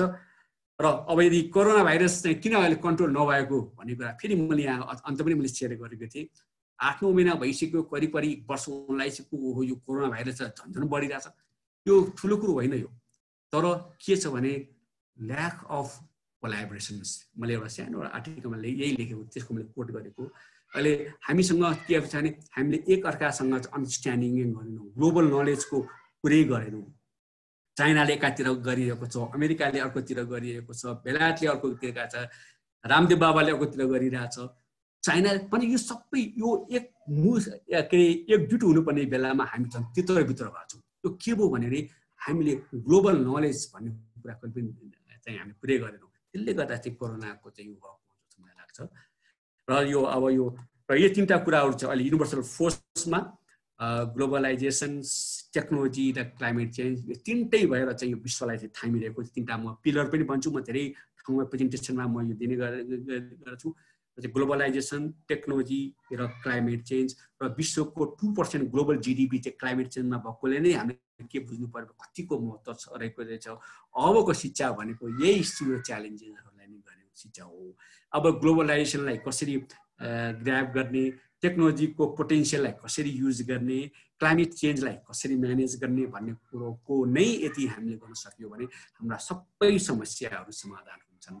यदि क्लाइमेट चेन्जको बारेमा चाहिँ यदि हामीले राम्रोसँग हाम्रो विद्यार्थीलाई सिकाउन सक्यौँ र क्लाइमेट चेन्ज र प्रकृतिकोलाई चाहिँ संरक्षणको बारेमा गऱ्यौँ भने यो कोरोनाहरू के पनि त्यो हुँदैन, के पनि यो चाहिँ आउँदो पेन्डेमिकमा चाहिँ हामीले उनीहरूको लागि तयार पार्न सक्छौँ जस्तो मलाई लाग्छ। अब यो अलि म छिटो जान्छु, यो धेरै कुराहरू मैले पहिले नै भनिसकेँ। यो फ्युचर लर्निङ फाउन्डेसन हो, म स्लाइड पनि सेयर गर्छु। यो मैले यिनीहरू कुराहरू अघि नै मैले भने यो स्किलमा चाहिँ यो creativity, critical thinking, communication, collaboration जस्ता किसिमको स्किलहरू चाहिन्छ। र मैले फेरि यहाँहरूलाई मैले के अनुरोध गरेँ भने हामीले विद्यार्थीलाई कम्पिटिसन नगराइदिउँ। हाम्रो के छ भने म पनि के गर्छु, कसैले चाहिँ 3.4 ल्याएछ र कसैले 3 ल्याएछ भने हेर त 3.4 ल्याएको मान्छे 3 ल्याउनुभन्दा राम्रो होइन, अथवा 3 ल्याउने मान्छे 3.4 भन्दा नराम्रो हुँदै होइन। त्यसरी त्यो ग्रेडको आधारमा कम्पेरिजन आउँछ। त्यो किसिमको माइन्डसेट हामीले चेन्ज गर्नुपर्छ। हामीले उनीहरूलाई कस्तो छ भने विद्यार्थीहरूले सिक्नुभन्दा पनि उनीहरू रटेर के गर्छ, ओहो मभन्दा अर्कोले ग्रेड ल्याउने हो कि भने त्यसले केही काम गर्दैन। अब त विद्यार्थी जब उनीहरू रियल फिल्डमा जान्छन्, रियल चाहिँ इन्डस्ट्रीमा जान्छन् होइन, मैले चाहिँ मेरो विद्यार्थीहरूले गरेको इन्डस्ट्रीमा गएर कुरा गर्दाखेरि त्यहाँ त कम्पिटिसन हुँदैन। कम्पिटिसन कोसँग हुन्छ? आफैसँग हुन्छ। आफ्नो स्किल चाहिँ के भएको छैन, के अपडेट भएको छैन आफैसँग भन्यो। त्यहाँ त हामीले चाहिँ कोलाबोरेट गर्नु पर्यो, कोअपरेसन गर्नु पर्यो, त्यो कुरा हामीले सिकाउनुपर्छ, टिमवर्क गर्नु पर्यो। यसरी कुरा चाहिँ हामीले चाहिँ सिकाउनु पर्छ जस्तो मलाई लाग्छ। र फ्युचर टेक्नोलोजी भने यही हो। अघि मैले भने अहिलेको टेक्नोलोजी भनेको artificial intelligence, internet of things, big data, robotics, bioinformatics 4-5वटा टेक्नोलोजी हो। यही टेक्नोलोजीको छाताभित्र सबै आउँछ। यहाँले भनेको लर्निङ म्यानेजमेन्ट सिस्टम पनि एआईमै आउँछ, युबी र क्लाउड पनि एआईमै आउँछ, यहाँ चाहिँ जुम पनि एआईमै आउँछ, यहाँले युज गर्ने फेसबुक पनि एआईमै आउँछ, यहाँ युज गर्ने ट्विटर पनि एआईमै आउँछ। सबै टेक्नोलोजीलाई ड्राइभ गर्ने नै यही फ्युचर टेक्नोलोजी हो। यो गरिसकेपछि यो जरो थाहा भएपछि हाँगा आउँछ आफै आइहाल्छ। त्यो मैले भन्न खोजेको यो। त्यसपछि यो म अलिकति यो म भन्दिनँ, अहिले नै भनिसकेँ मैले। पर्सनलाइज लर्निङ, प्रोजेक्ट बेस्ड लर्निङको कुराहरू, 4.0 कुराहरू, यिनीहरू चाहिँ यो मैले यो इन्टरनेटमा लिएको यो एनीवेयर एनी टाइम। अब यस्तो झन् चाहिएको छ हामीलाई।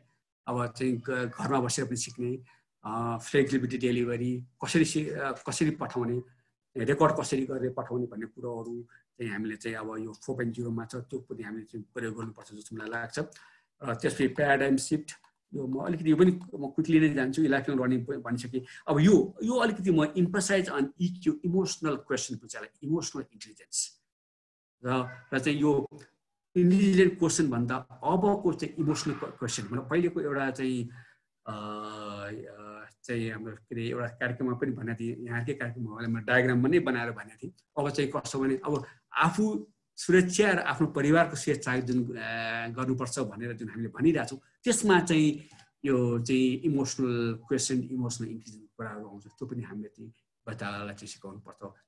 त्यसले भनेको मैले यसले चाहिँ प्याराडाइम सिफ्ट गरेको छ भन्न खोजेको मैले। अब यो 4.1 को चाहिँ यो 4.1 चाहिँ मैले नै सोचको, यो मेरो सोच भने पनि हुन्छ। यो चाहिँ 4.1 किन 4.0 चाहिँ पेन्डेमिक भन्दा पहिले थियो, 4.1 पनि चाहिन्छ भनेर यो चाहिँ मैले एड गरेको। यो चाहिँ कुनै अर्को बेला मलाई फेरि मौका दिनुभयो भने चाहिँ म यो 4.1 को बारेमा फेरि विस्तृतमा भन्छु।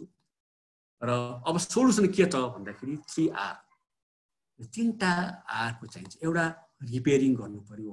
अहिलेको एजुकेसनको, अहिलेको शिक्षा शैक्षिक प्रणालीको कुनै पनि समस्यालाई चाहिँ पहिचान गरेर रिपेयर गर्नु पर्यो। त्यसपछि रिप्लेस गर्नु पर्यो, अथवा चाहिँ स्टार्टिङ पुरै पनि हुनसक्छ। त्यो अर्को चाहिँ रिवायरिङ पनि गर्नु पर्यो। अहिलेको एजुकेसन सिस्टमलाई अपग्रेड गर्ने रिवायरिङ पनि। यो 3टा मध्ये 3टा आर, यो पनि मेरो भने होइन, मैले अघि नै भने नि पूर्वी एसियामा किन तिनीहरू सक्सेस भएको छन् भन्दाखेरि यो सोलुसनमा तिनीहरू गएका छन्। कसैले रिपेयर गरेका छन्, कसैले रिप्लेस गरेका छन्, कसैले रिवायरिङ गरेको हुनाले त्यो कुरो सक्सेस स्टोरी त हामीले हेर्नु पर्यो। हुबहु हामी नगरौँला, तर केही न केही चाहिँ हामीले चाहिँ त्यसको मोडिफिकेसन गरेर हामी गर्न सक्छौँ भनेर मैले यहाँ गरेँ। अब मैले अघि पनि भनेको थिएँ, यो सिक्काको अदर साइडमा हेरौँ। एकातिर हेरेर कोरोनाबाट धेरै हताहत भयो भनेर हामी धेरै विचलित नहौँ। मैले त यहाँलाई भनौँ, म त न्युज हेर्नै छोडिदिएँ। न्युज हेऱ्यो कि खालि कोरोना भयो ती संक्रमित भएको छन् कोरोना यतिमा कहिले पनि कोरोनालाई हामी जित्न सक्छौँ है कोरोना पराजित गर्न सक्छौँ हामी चाहिँ अलिकति सावधानी अपनाउन कहीँ पनि आउँदैन खालि त्यो नेगेटिभ न्युजको एकातिर छ तर सिक्काको अर्कोतिर अपर्च्युनिटी छ जस्तो चाहिँ हाम्रो शैक्षिक प्रणालीलाई हामीले चाहिँ रिभाइभ गर्न सक्छौँ हामीले एसडिजी 4 जुन युनाइटेड नेसनको एसडिजी 4 को life long learning equal quality education सबै विद्यार्थीहरूलाई चाहे गाउँका हुन् चाहे सहरका हुन् चाहे मिचिका हुन् चाहे महाकालीका हुन् चाहे सोलुका हुन् चाहे सिरा सप्तरी जनकपुर वीरगञ्जका हुन् सबैको लागि चाहिँ हामीले एउटै किसिमको क्वालिटी एजुकेसन दिन सक्छौँ भन्ने यो अपर्च्युनिटी पनि हो एउटा अनि अर्को चाहिँ अब चाहिँ हामी विद्यार्थीहरूलाई पेन्डेमिक होस् या एपिडेमिक होस् भन्ने परेकोलाई त्यसको लागि पनि तयार पार्न सक्छौँ र हामी चाहिँ साउथ एसियामै नै डिजिटल इकोनोमीलाई लिड गर्न सक्छौँ यसले गर्दाखेरि यो अहिले चाहिँ यो पेन्डेमिक पछि कुन देश अगाडि बढ्छ भन्ने नै अहिले थाहा छैन किनभने अहिले अमेरिका र चाइनाको जुन बिजनेसको टसलले गर्दाखेरि चाइनालाई के असर पर्दैन अमेरिका असर परिसकेको छ किनभने अमेरिकामा 45% विद्यार्थीहरू चाइनिज विद्यार्थी जाँदा रहेछन् हेर्नुहोस् है त्यसपछि 45% 15% चाहिँ थाई कोरियन इन्डियन गरेर 60% विद्यार्थी यताबाट जाँदा रहेछन् र 60% को ट्युसन फी नै उनीहरूको लागि चाहिँ आम्दानीको स्रोत छ इभन हार्वर्ड विश्वविद्यालयमा त्यसले हार्वर्ड विश्वविद्यालयको भाइस चान्सलरले प्रेसिडेन्ट ट्रम्पलाई मुद्दा पनि हाले तिम्रो यो चाहिँ तिम्रो नीतिले गर्दाखेरि हाम्रो विश्वविद्यालय धाराशय हुने हो भनेर चाहिँ त्यो बढी चिन्तित छन् त्यति मात्र हिरो के रहेछ भने क्यानाडाको मैले हेरेको थिएँ क्यानाडाको क्यानेडियनहरूलाई चाहिँ पढ्नको लागि चाहिँ $3,000 भयो हुँदो रहेछ अर्कोलाई चाहिँ त्यही $15,000 चाहिँदो रहेछ त्यसरी चाहिँ बाहिरबाट आउनुभएको हुनाले यो सबै कुरोहरू चाहिँ हामीले चाहिँ यो अपर्च्युनिटी हामीले चाहिँ ग्र्याब गर्नुपर्छ जस्तो मलाई लाग्छ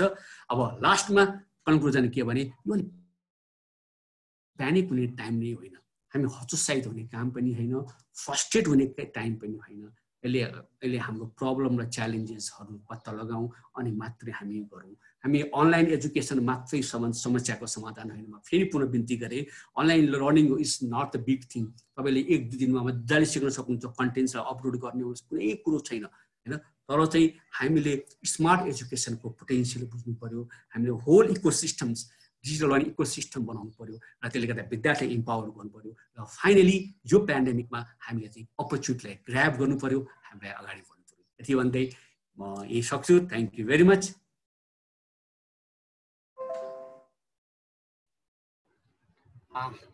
सर एउटा क्वेसन यहाँ आएको थियो मैले सरलाई राख्न चाहेँ हजुर यो सिङ्गापुरको कुरो हजुरले जुन गर्नुभयो नि अहिले कुन सिस्टमबाट उनीहरूले कलेज स्कुलहरू चलाइरहेछन् त्यो अलिकति थोरै त्यहाँ सरले हस् धन्यवाद यो सिङ्गापुरमा के रहेछ भने उनीहरूको लकडाउन उनीहरूले सर्किट ब्रेक भन्दो रहेछ उनीहरूको टर्ममा चाहिँ सर्किट ब्रेक भन्दो रहेछ सिङ्गापुरमा चाहिँ एक दिन पनि उनीहरूले चाहिँ यातायातलाई पनि बन्द गरेनन् रे कुनै पनि ग्रोसरी मलहरू कुनै पनि बन्द गरेनन् रे र चाहिँ उनीहरूले तर के छ भने नियम कति कडा सिङ्गापुरमा भने त्यो यदि भनौँ न कसैलाई कहीँ जानु पर्यो भने जानु मजाले पाउने मास्क लगाएर ग्लोभ्स लगाएर जानुपर्ने तर यदि त्यो व्यक्ति चाहिँ जेन्युन रिजनको लागि यदि गएन र पक्राउ पर्यो भने चाहिँ 6 महिना जेल फेरि सिङ्गापुर त्यस्तो भन्नु कसैले म यसो घुम्न जाउँ त म यसो बजारतिर जाउँ चिया खान जाउँ भने चाहिँ नपाउने जेन्युन कुनै रिजनबाट चाहिँ जहाँ पनि जान पाउने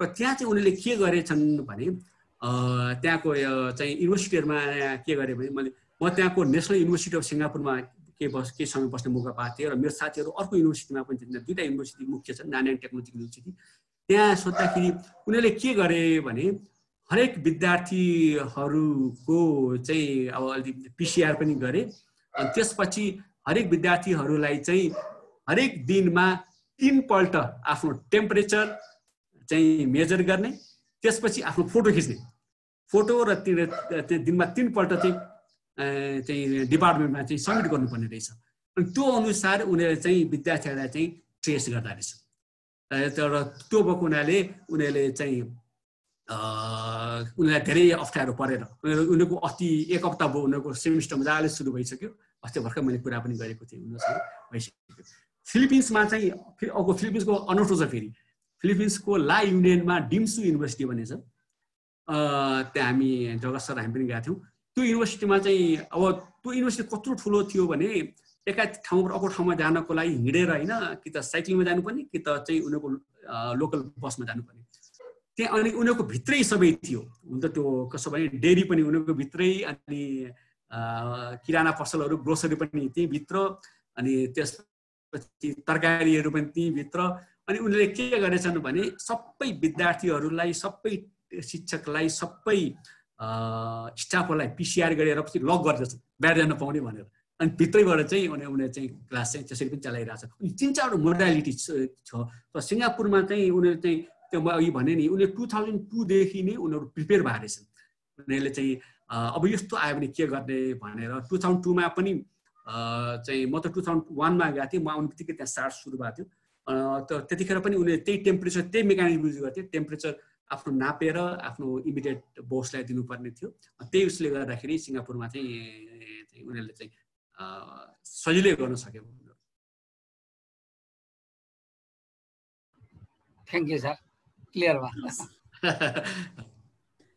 शकुन्तला म्याडम, धन्यवाद तथा आभार व्यक्त गर्न चाहन्छौँ professor doctor Manish Pokharel sir प्रति।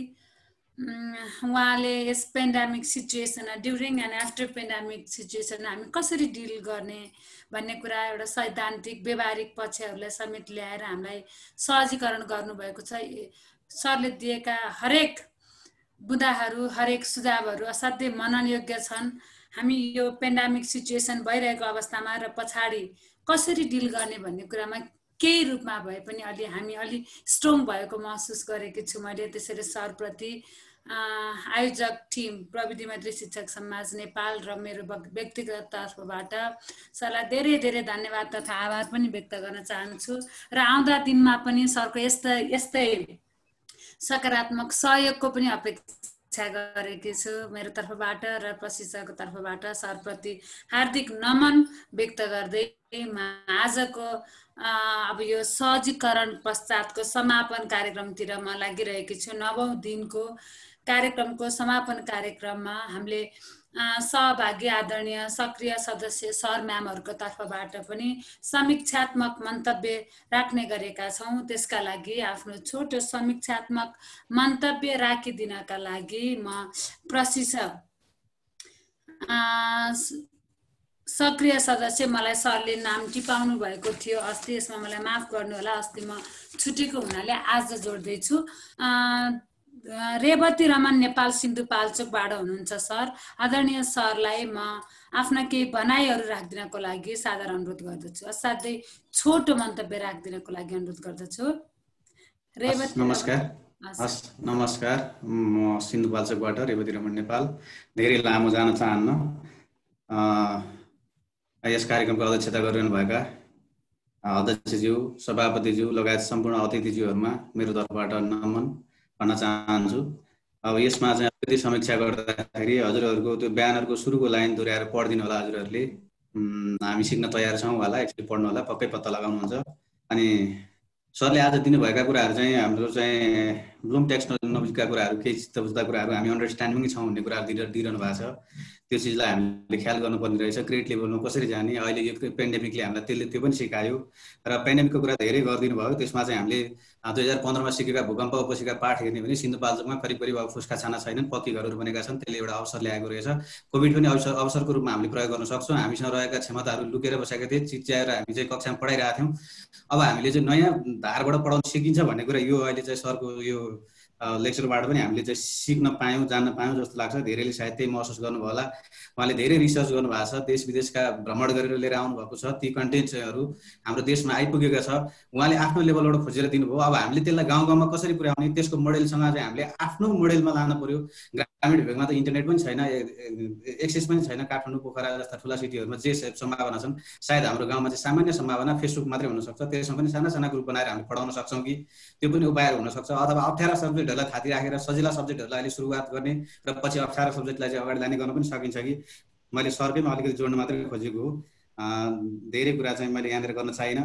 र समसामयिक विषयहरू छ, सिकारको अपेक्षा के हो, यहाँहरूको चाहिँ उद्देश्य के हो, त्यो अनुसार हामी मिट भएका छ कि छैनौँ भनेर हामीले आफूले पनि मनन गर्नुपर्छ। सरहरूले यो पक्कै पनि समीक्षा गर्नुभएको छ कार्यक्रमहरू सञ्चालन गरिरहँदा सिकारुको अपेक्षा अनि हामीले पाउनुपर्ने चिजहरू पनि यहाँले हेर्नुभएकै हुन्छ पक्कै पनि म त्यसमा आशावादी छु पक्कै छलफल हुन्छ होला यत्रो कार्यक्रम सञ्चालन गरेपछि देशव्यापी रूपमा हामी जोडिएका छौँ करिब अहिले 328 जना हामी यहाँ देखिरहेका छौँ र हाम्रो लेभल र स्मार्ट एजुकेसनको लागि सरले चाहिँ जुन दिनुभएको छ र पेन्डेमिकले ल्याएको अवसरहरूको विषयमा र योसँग जुझ्ने तरिकाको विषयमा जुन उदाहरणहरू दिनुभएको छ यो रिसर्चको लागि म सरलाई चाहिँ पुनः नमन भन्न चाहन्छु र म सुरुको दिन जोडिँदाखेरि केही यहाँ असहजताहरू भेटेको थिएँ म त्यसलाई पनि जोडेर अलिकति एउटा सानो मुक्तक सुनाउन चाहन्छु र बिदा हुन्छु धेरै लामो छैन 4 लाइन मात्रै छ सिक्न आएका हामी सबै साथी किन बोल्छौँ च्याटमा फोहोरी गुरुदेवो भव भन्ने संस्कार हामी भुल्न सक्छौँ कसरी बुझौँ मर्म सिकारुको अग्रज नचुकुन् त्यस्ता सत्यता पस्कन तिमी सिकाऊ हामी सिक्छौँ त्यागौँ अनावश्यक दोहोरी मैले अस्ति र हिजोको यो कन्टेक्स्टबाट चाहिँ मलाई यो अलिकति लेख्नु जस्तो लागेको थियो र मौका पनि पाएँ धन्यवाद यहाँहरूलाई हस् म बिदा हुन्छु धेरै धेरै धन्यवाद तथा आभार प्रकट गर्न चाहन्छु रेवती रमण नेपाल सरलाई आफ्नो छोटो मुक्तक सहित बनाइराख्नु भएको छ म आदरणीय प्रशिक्षक सक्रिय सदस्यज्यूहरू जो समीक्षात्मक मन्तव्यको लागि यहाँ जोडिनु हुनेछ सम्पूर्ण सरहरूलाई मैले के पनि आग्रह गर्न चाहे भने यहाँहरूले मन्तव्य दिँदा आफ्नो पुरा परिचय पनि त्यसमा थपिदिनको लागि पनि मैले अनुरोध गर्न चाहन्छु कुन जिल्लाबाट हुनुहुन्छ र विद्यालयको नामसम्म मात्र पनि जोडिदिनु होला भन्ने आग्रह गर्दै अब भने आफ्नो छोटो समीक्षात्मक मन्तव्य दिनका लागि श्री प्रेम बहादुर विश्वकर्मा सर हुनुहुन्छ यहाँलाई मैले अनुरोध गरेँ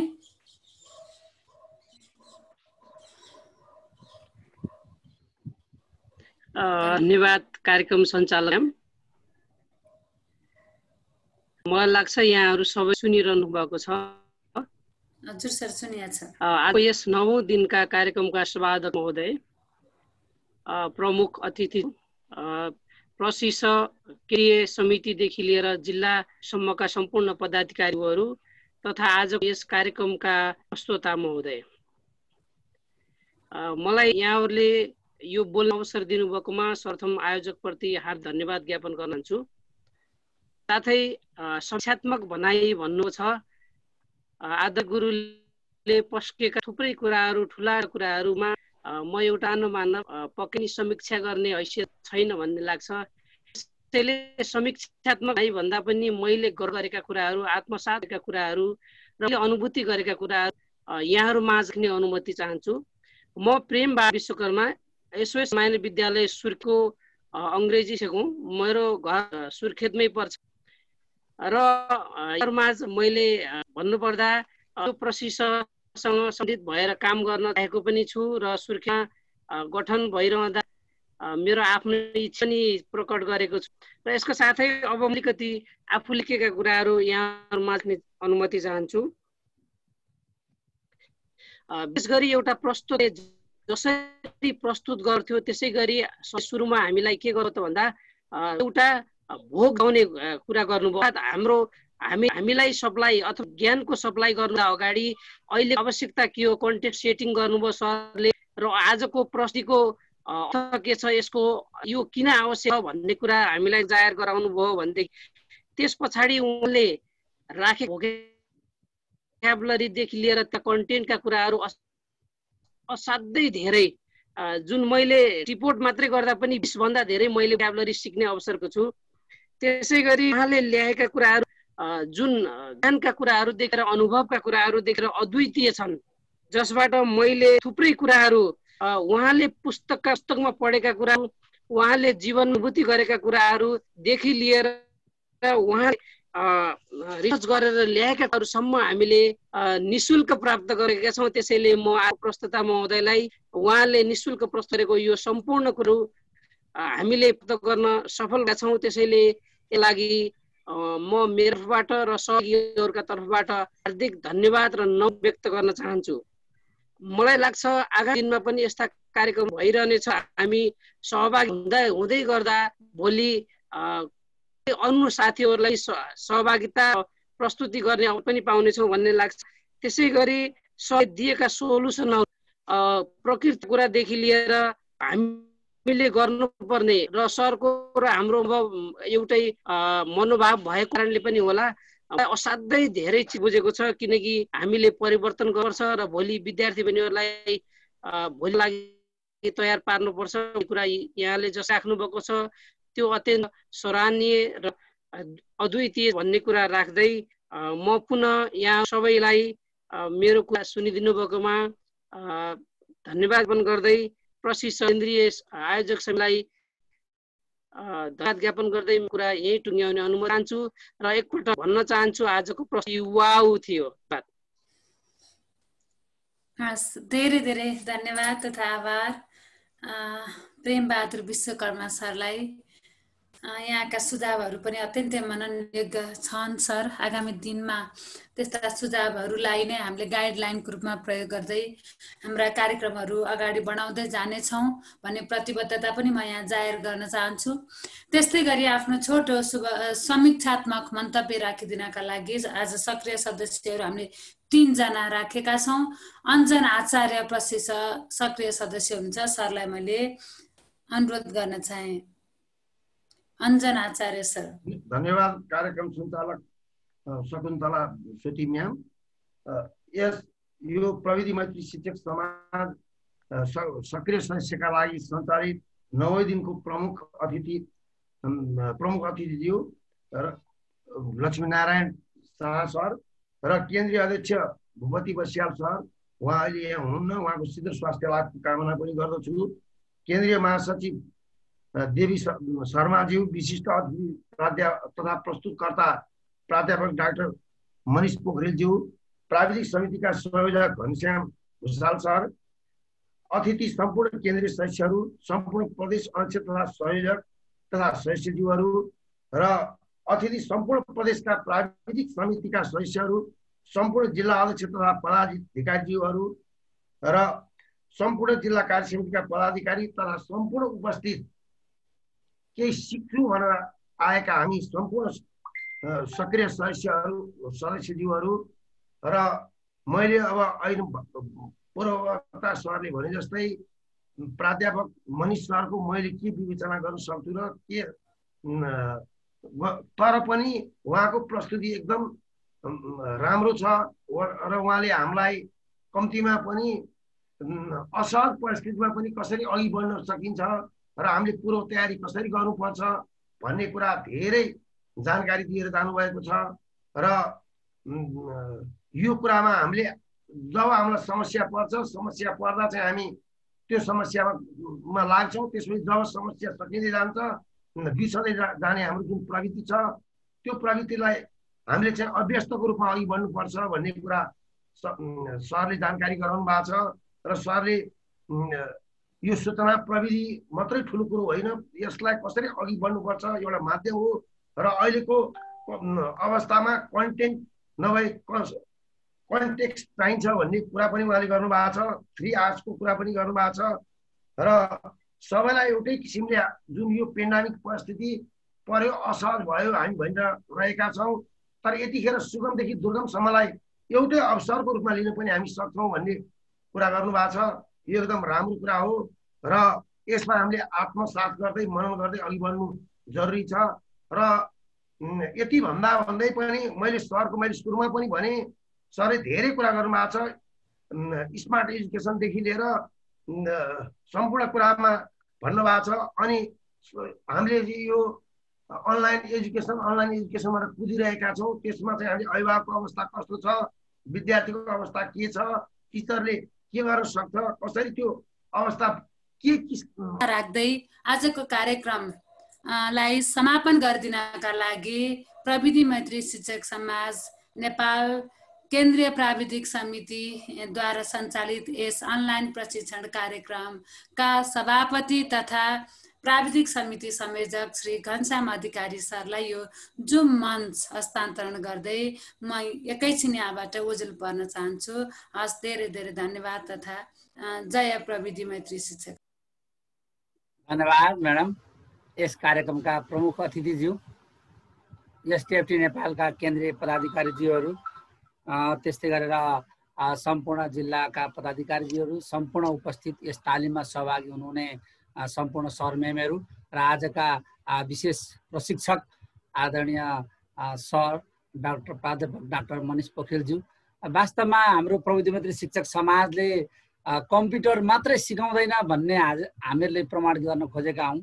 यो ट्रेनिङ भनेको म्यानेजमेन्ट ट्रेनिङ हो। यहाँ सरहरूलाई कतिपय कुराहरू कम्प्युटर मात्रै सिकाउँछन् कि भन्ने लागे पनि हुनसक्छ। त्यसलाई नै व्यवस्थापन गर्न भएकोले गर्दाखेरि हामीहरूले बौद्धिक व्यक्तित्वहरू जसले रिसर्च गरेर खोज गरेर पत्ता लगाउनु भएका कुराहरू हामीहरूले यहाँ पस्किन कति जमर्को गरेका छौँ। यो करिकुलम डिजाइन गरेका छौँ। यसमा हाम्रा सहजकर्ताजीहरू प्रशिक्षकजीहरूलाई अत्यन्त सरल र सुमधुर ढङ्गबाट हाम्रो कन्टेन्टलाई मिट गर्ने गरी प्रस्तुत गरिदिनु भएकोमा हाम्रो आदरणीय प्राध्यापक डाक्टर मनिष पोखरेल सरलाई आजको यस प्रस्तुतिको लागि हार्दिक धन्यवाद भन्न चाहन्छु। त्यस्तै गरेर यो हाम्रो कार्यक्रमलाई प्रमुख अतिथिता ग्रहण गरिदिनु हुने आदरणीय एलएन सर, जो 2 नम्बर प्रदेशका त म खम्बा भन्छु उहाँलाई वीरेन्द्र यादव सरलाई, जसले हाम्रो त्यहाँ एसटिएफटीको हरेक व्यवस्थापकीय कुराहरूमा साथीहरूलाई अगाडि लाने कुराहरूमा निकै अगाडि भूमिका खेल्नुभएको छ। उहाँलाई पनि धेरै धेरै धन्यवाद भन्न चाहन्छु। त्यस्तै गरेर यस कार्यक्रममा सहजीकरण गर्नु नै हाम्रो एसटिएफटी प्राविधिक समितिका समग्र साथीहरू जसले चाहिँ हामीहरूलाई ट्रेनिङमा यो अवस्थासम्म पुर्याउनु भएको छ, उहाँहरूलाई पनि धन्यवाद दिन चाहन्छु। त्यस्तै गरेर करिकुलम निर्माण गर्न सहयोग गर्नुहुने करिकुलम निर्माण समितिका सदस्यजीहरू सम्पूर्णलाई हार्दिक धन्यवाद भन्न चाहन्छु। र अन्तमा यस कार्यक्रमलाई सहजीकरण गरेर सञ्चालन गरिदिनु भएकोमा शकुन्तला म्याडमलाई पनि धन्यवाद दिन चाहन्छु। म एउटा सूचना पनि यहाँ सम्प्रेषण गर्न चाहन्छु। यो म्याथमेटिक्स काउन्सिलले हाम्रो एसटिएफटी नेपाललाई 150 जना बेसिक लेभलका सरहरूलाई म्याथमेटिक्सको ट्रेनिङको लागि हामी कोटा छुट्याएका छौँ। सरहरू व्यवस्थापन गरिदिनु है भन्नुभएको छ। उहाँहरूले इन्टरनल्ली ट्रेनिङ गराउँदै हुनुहुँदो रहेछ। त्यसमा पनि हाम्रा साथीहरू सकेसम्म सबै जिल्लाबाट पर्ने गरी का साथीहरूको नामहरू म मार्फत ल्याइदिनु हुन अथवा हाम्रो टिममा पठाइदिनु हुन म यही अनुरोध गर्न चाहन्छु। र भोलि फेरि पुनः यही समयमा सम्पूर्ण सरहरूलाई उपस्थितिको हार्दिक निमन्त्रणा गर्दै म आजको यो कार्यक्रम यही समापन भएको घोषणा गर्न चाहन्छु। हवस्, धन्यवाद, नमस्कार। ल यिन गरेँ मैले है।